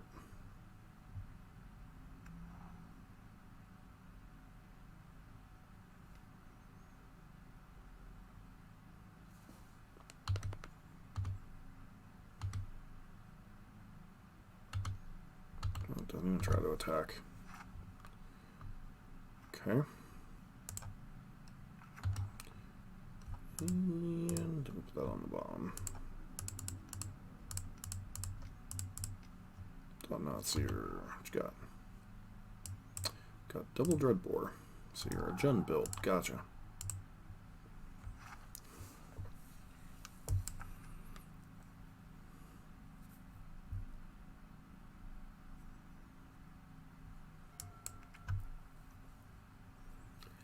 Was trying to be a sneaky, cheeky devil. Just there in a Dreadbore here. Just fine-ish. Thought not see your kind of did the thing.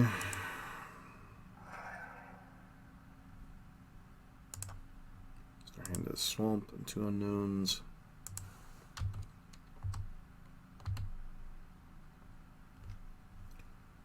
So 2 card types, right?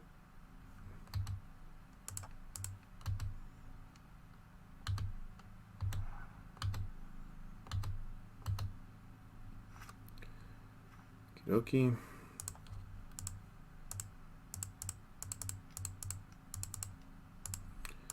A Gyruda we will go, a Gyruda we will go. I guess they could have Trophy up here, which would be mildly annoying.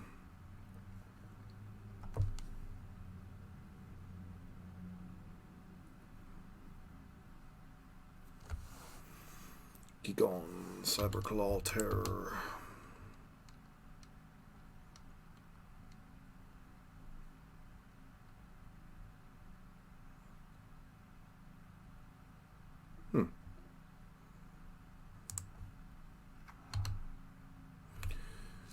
Just go ahead and hit with the squad. This isn't getting greedy in this style of matchup. It goes to 4.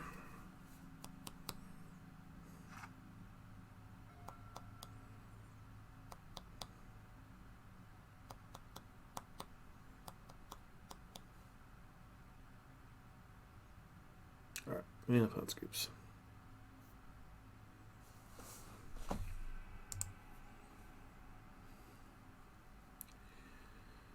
So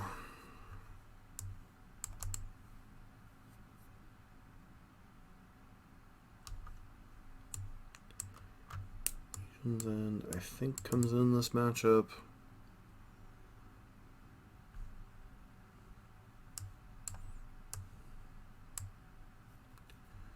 Guess we can bring in 2 Agonizing Remorse, 2 Blink of an Eye, in case they have like Cage or something.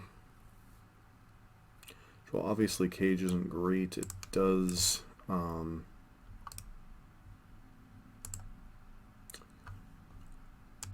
keep their Croxes from coming back, but it inhibits our deck much more. And then going to leave in the full acceleration package because our opponent with the ability to mulligan to Thoughtseize and potentially Duress. We want to have as many 2-mana hits as possible, because while I don't think they'll put a ton of pressure on us, I do think hitting 6 land drops naturally, and even in this deck's a little bit risky. So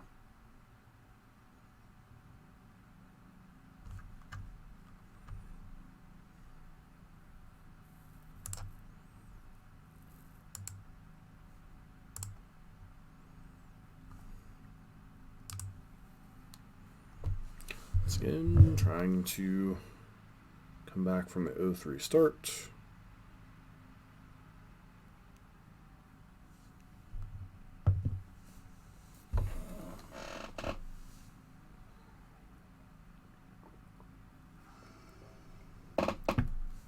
Well, the draw.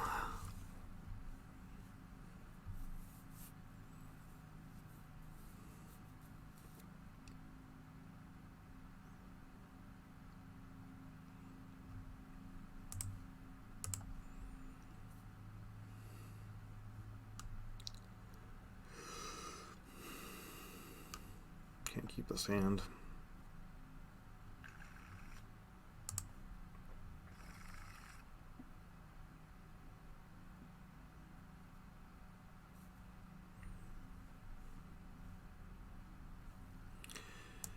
I mean, I guess we keep this hand. Put back Kolaghan. Like, we can almost guarantee we're getting Thoughtseize regardless, so probably losing this Carotid. Just fine.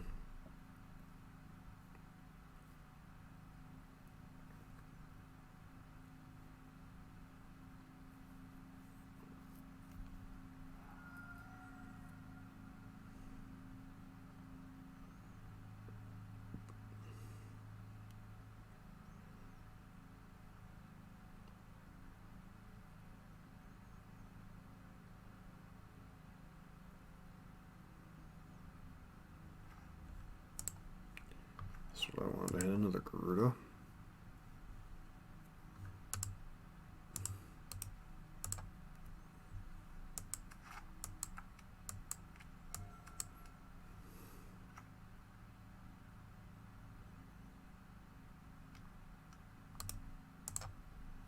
Sure.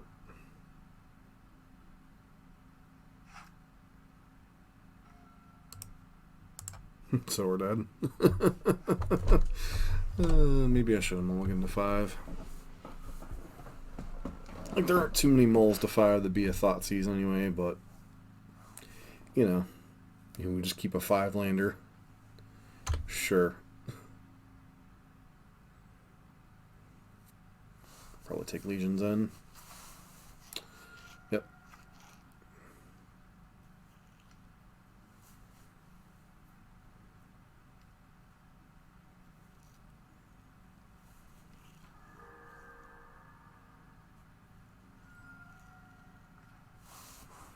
Hey.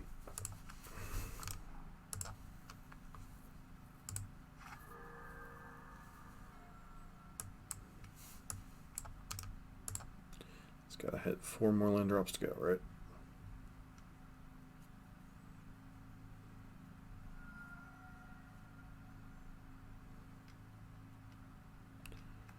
Lurrus, sure.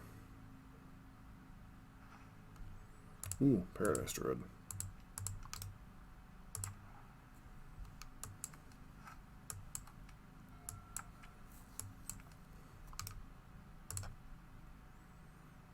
Head for 6.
Yep.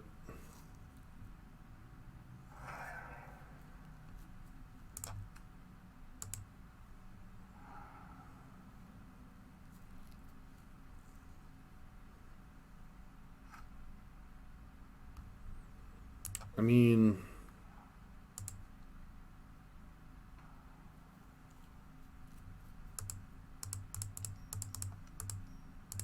exposes it to removal, but what else are you gonna do, right? I mean, if we rip a land, we might be able to combo next turn.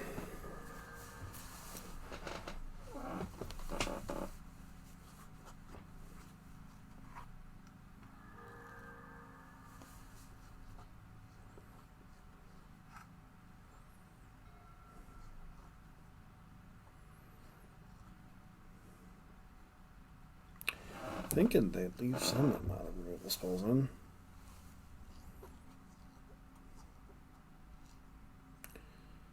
So we're taking 8. We have a K command or anything, we're just dead.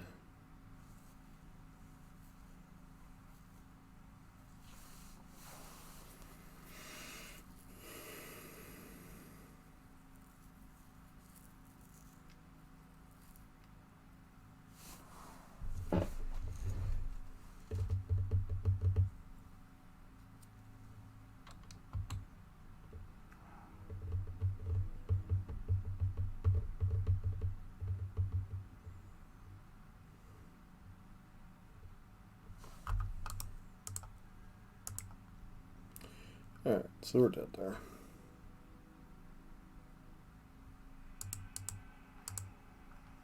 We're gonna hit the untapped land anyway.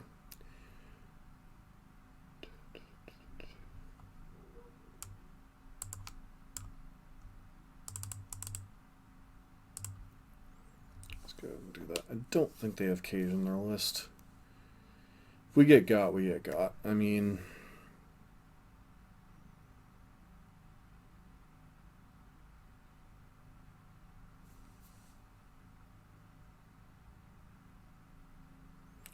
I don't think Leyline's worth bringing in.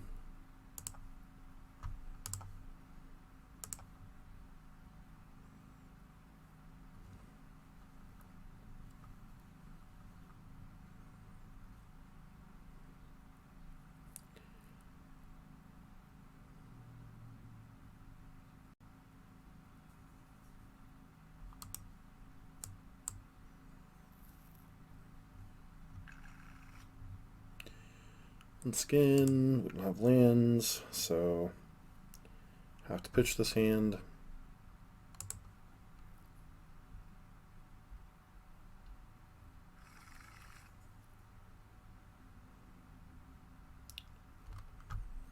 I think we keep this hand even though we don't have a colored source, just because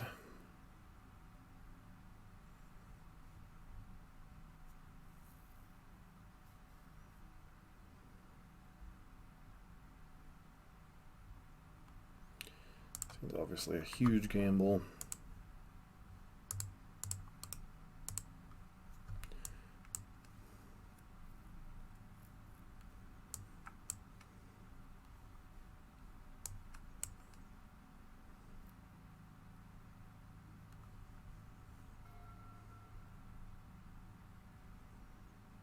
Gee, I wonder what's going to happen on turn one.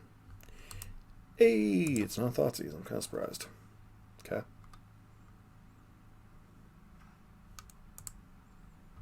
We have no uncolored sources.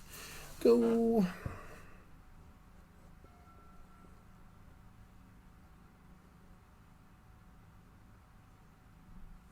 Sure.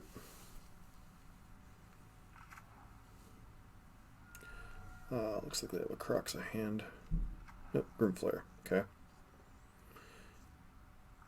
Well, I mean, that's a thing, right?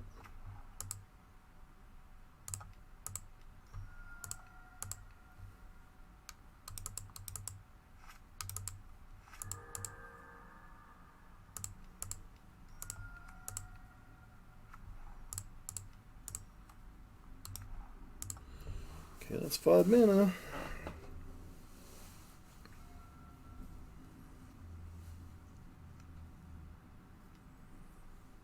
Sure.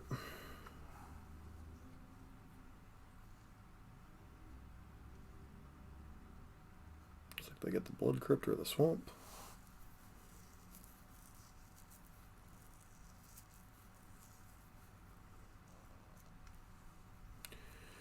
They got themselves there a 4/4.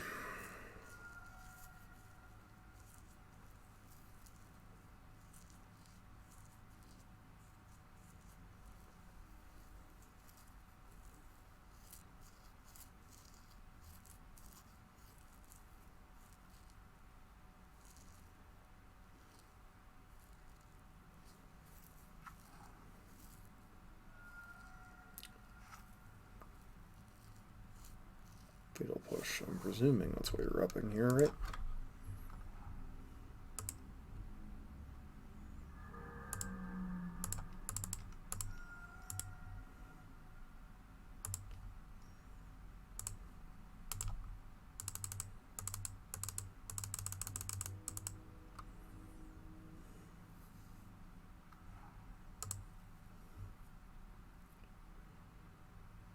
Okay.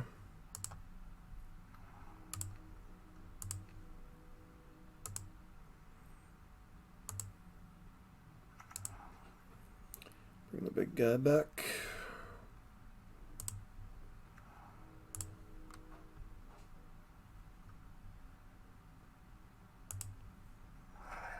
Screw up, I should have copied the angel.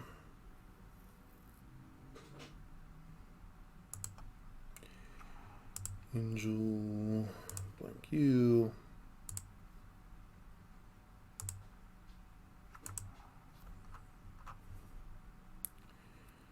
Trigger.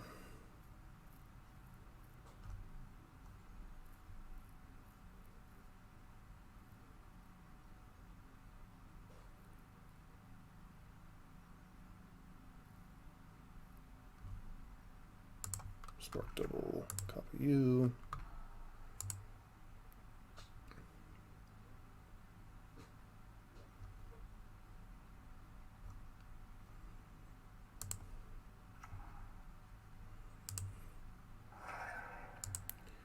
The awesome one. Dragonlord Colligon.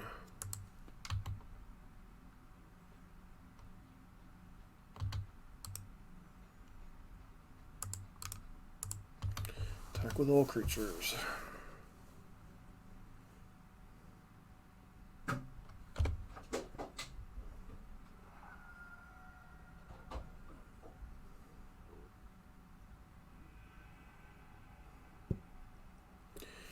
Alright, 2 and 3.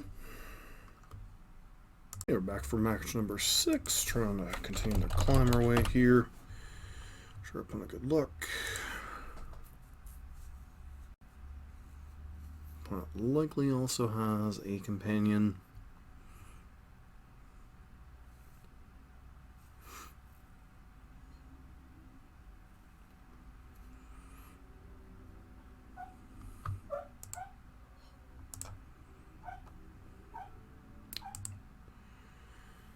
See if we can.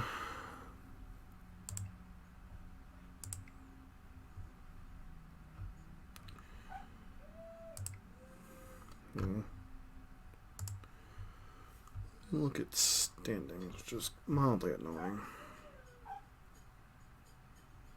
Oh, well, what do you do, right?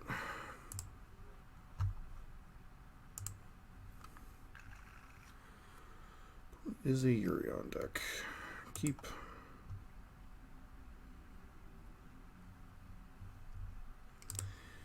Fortunately, our opponent has the mulligan counter spells.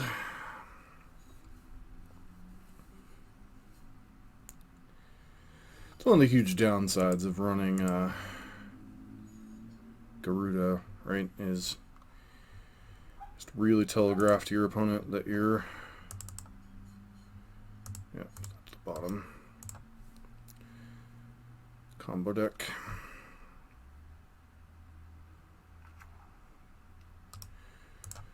Interesting. So do this. I think we run out Paradise Druid first in case they're a like sacrifice deck. Like they have Trial of Ambition or whatever here. Oop.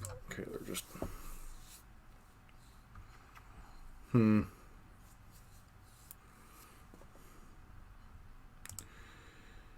I could set up for the turn 3 or turn 4 combo, which I guess I'm gonna do.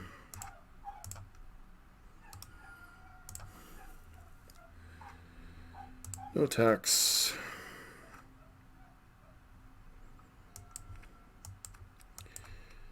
So our opponent got on 3. Obviously gonna regret doing this if they had the Magistrate that we got by in round 2.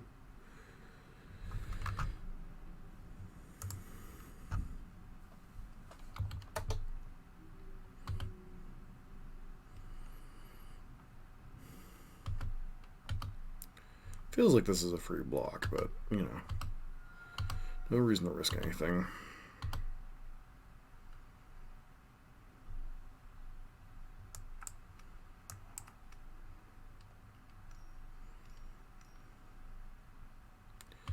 Gideon of the Trials, sure.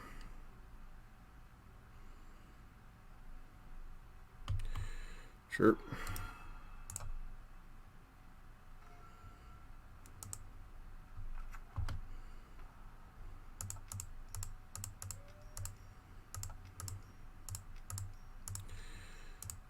Gyruda, go.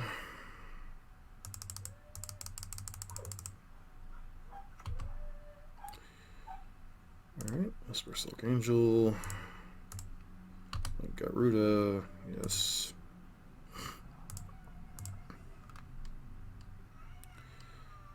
Let's see here, Alter, there you go. Clever Impersonator. Angel. Gyruda.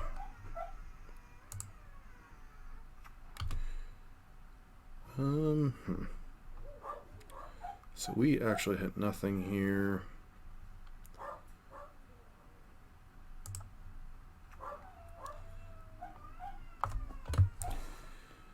Next turn.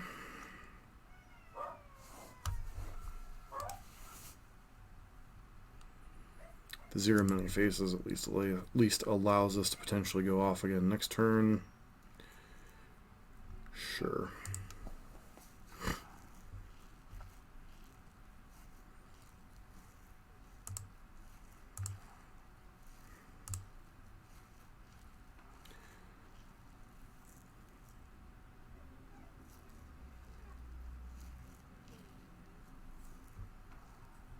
Sure.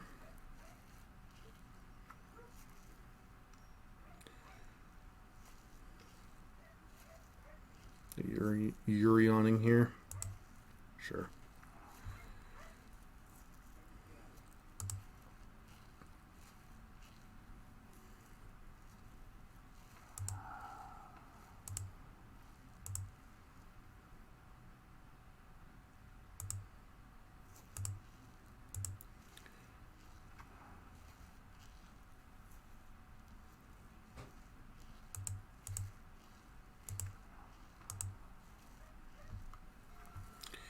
So 1, 2,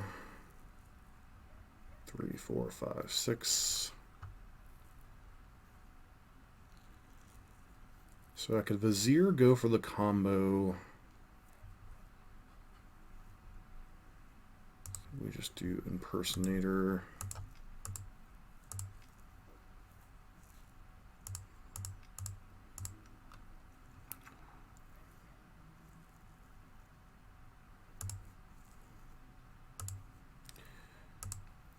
Like this.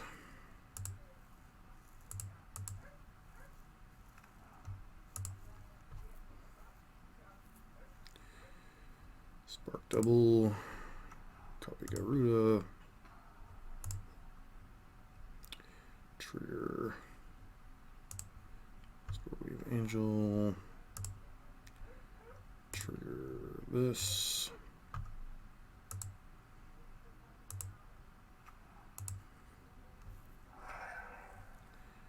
Yeah, I screwed up the combo again. Yay!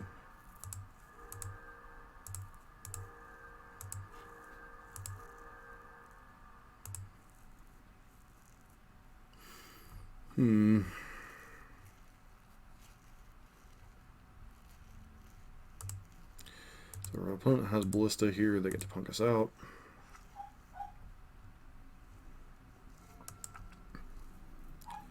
Get the combo.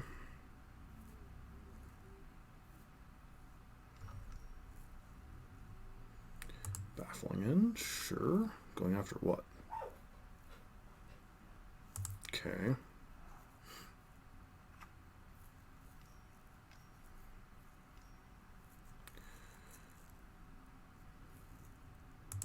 Sure.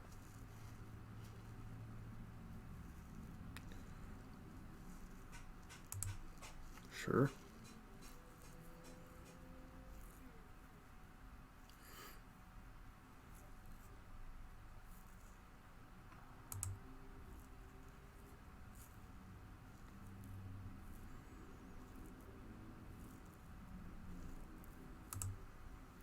Four mana, 4 cards.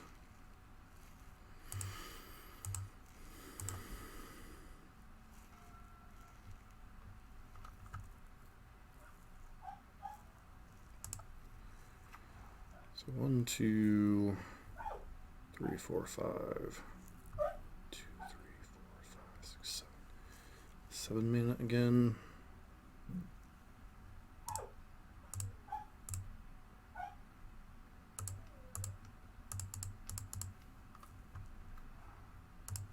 Do Gyruda. Angel. Like Gyruda.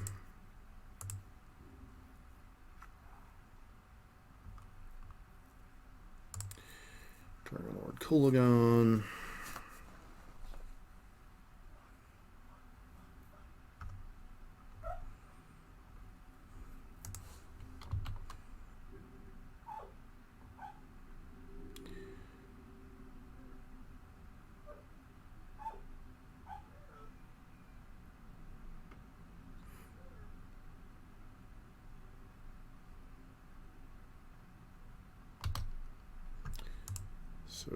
Gideon.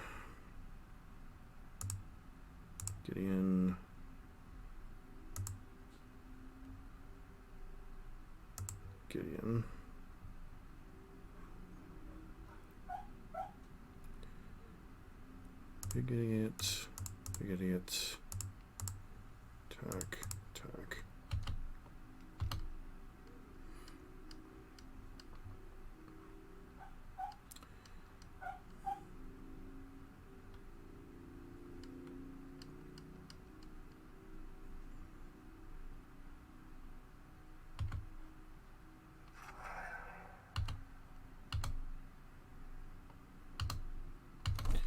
Alright, am I dead? 1, 2. Alright, apparently not. So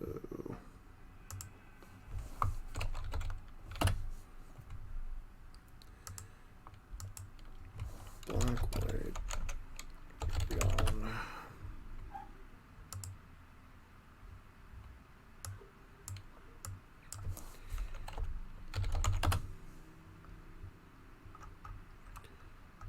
Okay.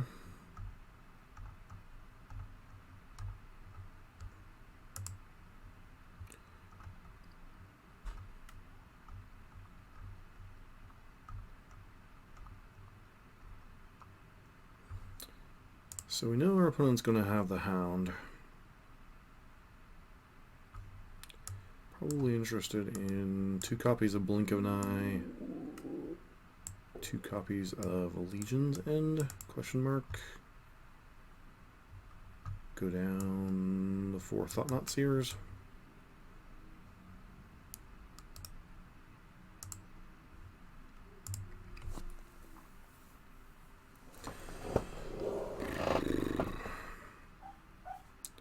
Try to present the combo as consistently as possible while still having Oust Quran, the Hound's name, whatever the heck that is.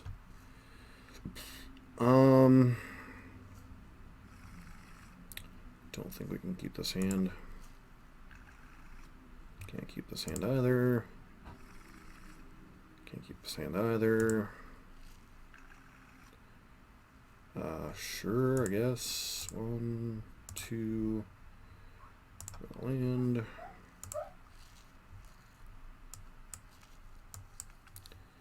Let's get to see our opponent's game plan kind of in action here.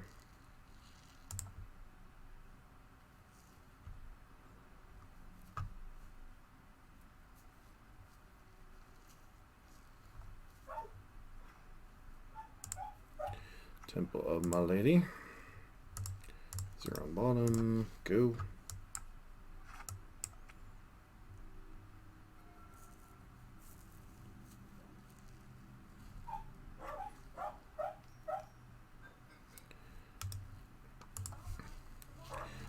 Excuse me. Hope that didn't blow too many people's eardrums out.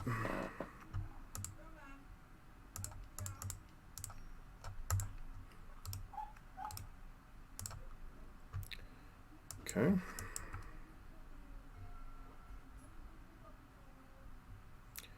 Canaros on 3 would be my guess.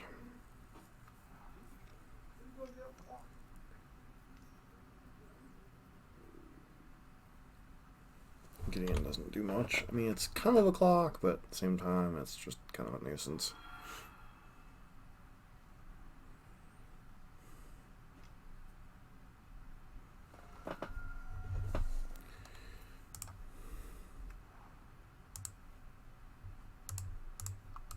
Looking for a blink of an eye, just in case. Really have to deploy Canaros this turn, if they have it. 2, 3, 4. Have access to 4 mana. 4 mana, sure.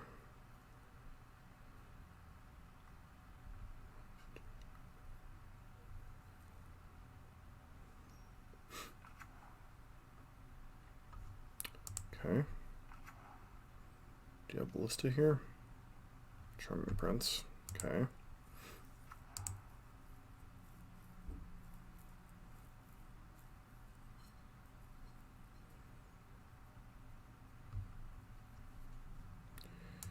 Looking for the combo, I'm presuming. They may already have the combo rolled up. It's just a matter of... Okay. Sure.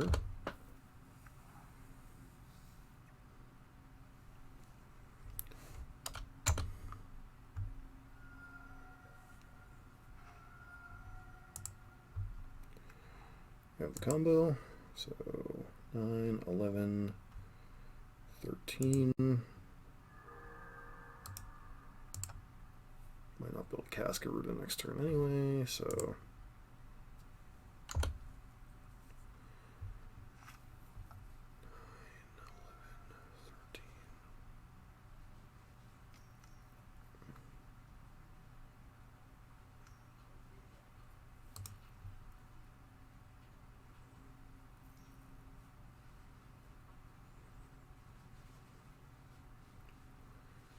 Definitely feels like a ballista. Yep.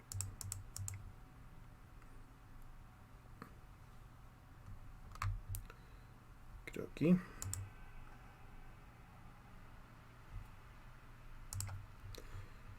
It's unfortunate, but nothing could be done there.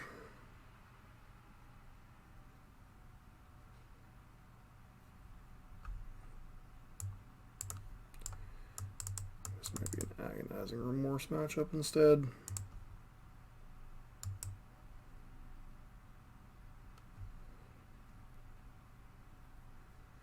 Just to be able to snag Knaros on 3.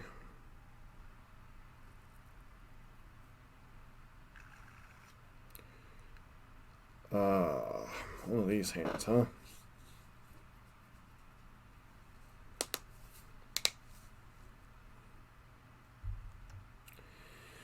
Do we risk keeping this hand? Sure.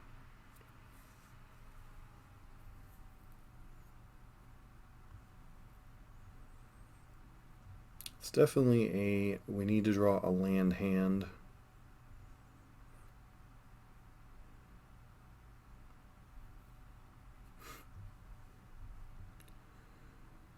Getting to 5.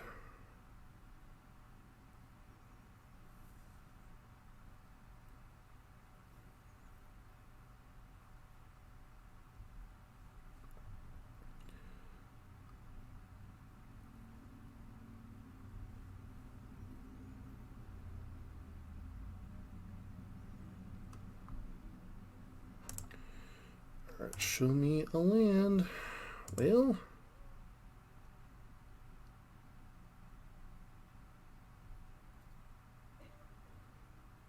sure. It's a land, I guess. Mull to 5, they're not exactly going to be putting up the fastest.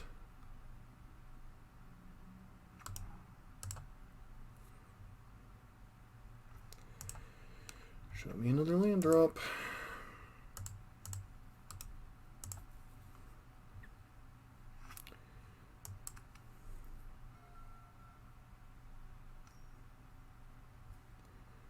Sure.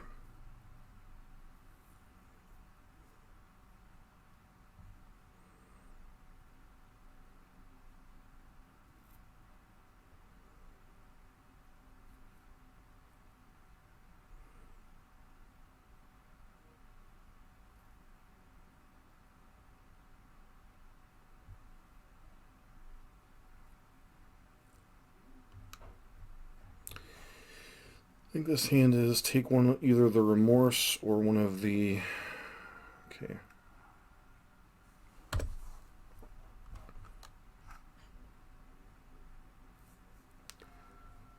Goody goody land drops.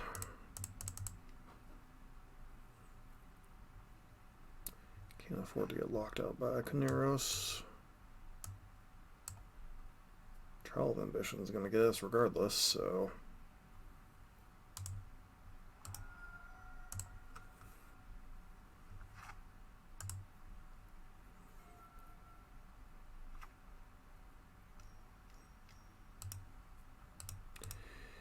You're in some trouble. Pretty good 5-card hand.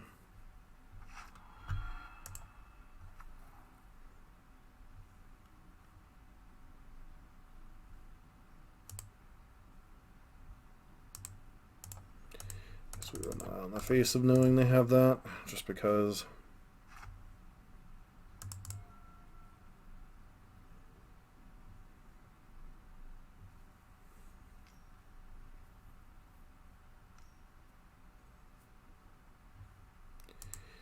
Yep.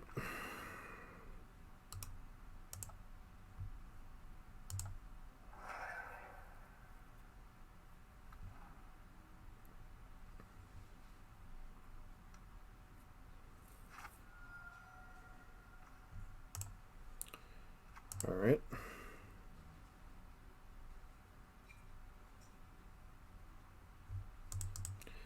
Land number 5.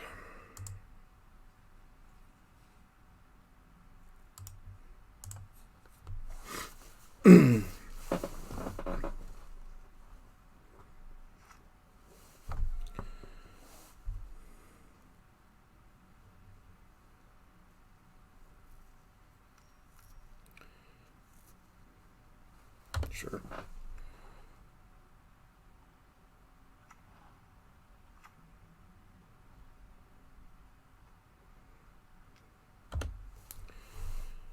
Okay.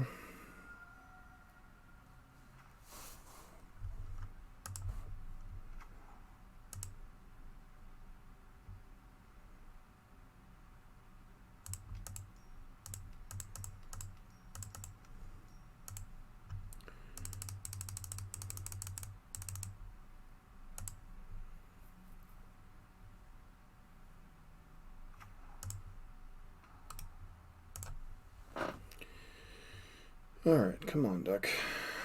Give us one land, please. One untapped land.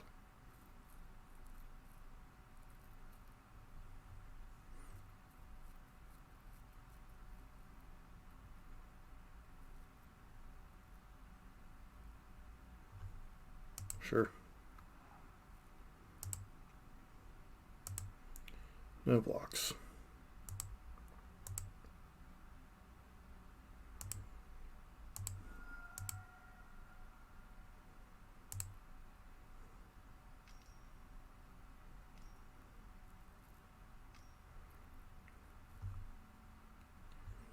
Yep, Yorion.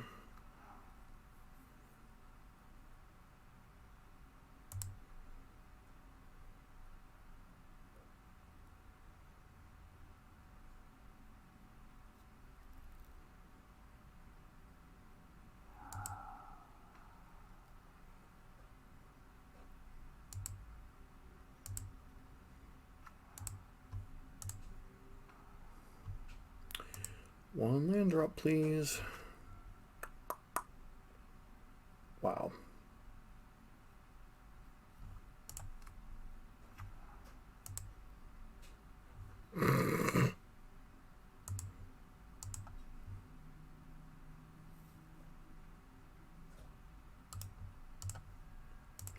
Womp, womp, womp.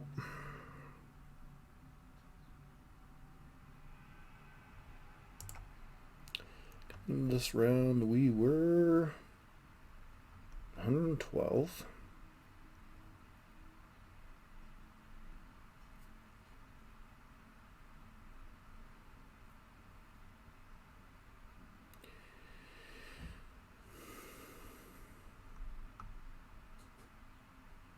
I think we're safely going to be top 128, so I can go ahead and drop now. Alright, be back in a sec with the wrap-up. So a short wrap-up for the Super Qualifier today. Obviously, early on there was definitely a little bit of frustration between, missing an untapped land drop, or, getting hit by a mystical dispute, or, thought not seeing your opponent and them seeing, automatically drawing the card you just thought not see it out of their hand. So, a little bit of tilt there, getting hit by extinction events. The first couple matches were definitely felt pretty bad. There was that one spot where when you're clicking through things with Wisp-Weaver, Angel, and clones, you have to be careful to hit the right button, because there's like 3 or 4 clicks per each cycle. We definitely could have won that second game against the Yorion Devotion deck just by blinking Wisp Weavers in and out, getting a bunch of triggers on the stack, and then, letting the triggers resolve and have, like, infinitely large guys. But obviously in Magic Online, that's a little bit more difficult, especially when you occasionally hit the wrong button. So there were certainly a game or two there in the first 3 matches we could have won. It was nice to rally back and get wins against Burn and Jund Lurrus. And then, basically we were, maybe 30 or 40% there, 20 or 30% there to draw an untap lane and just kill them in that last spot in the final match. So, like I said at the beginning, this is very much a deck that it's very much a glass cannon. It's can you assemble your mana and resolve Gyruda? If you do, chances are you're going to win. If you don't, or your opponent can kill you the next turn and you can't assemble the bunch of guys Dragon Lord combo, then, sometimes your opponent has it and you lose, and sometimes they don't and you win. So that's what happens when you take a glass cannon deck into situations like this. Unfortunately, without a ton of other reps in Pioneer, I thought this was my best opportunity in terms of decks to play. It's a deck that I have some experience with. I know most of the interactions. It's a deck that I think is fairly reasonably well positioned, especially if you run into, like Burn and Auras and, those kind of decks, as opposed to the Yorion counterspell decks, or I think it has an okay matchup against Breech. I think it's pretty close matchup.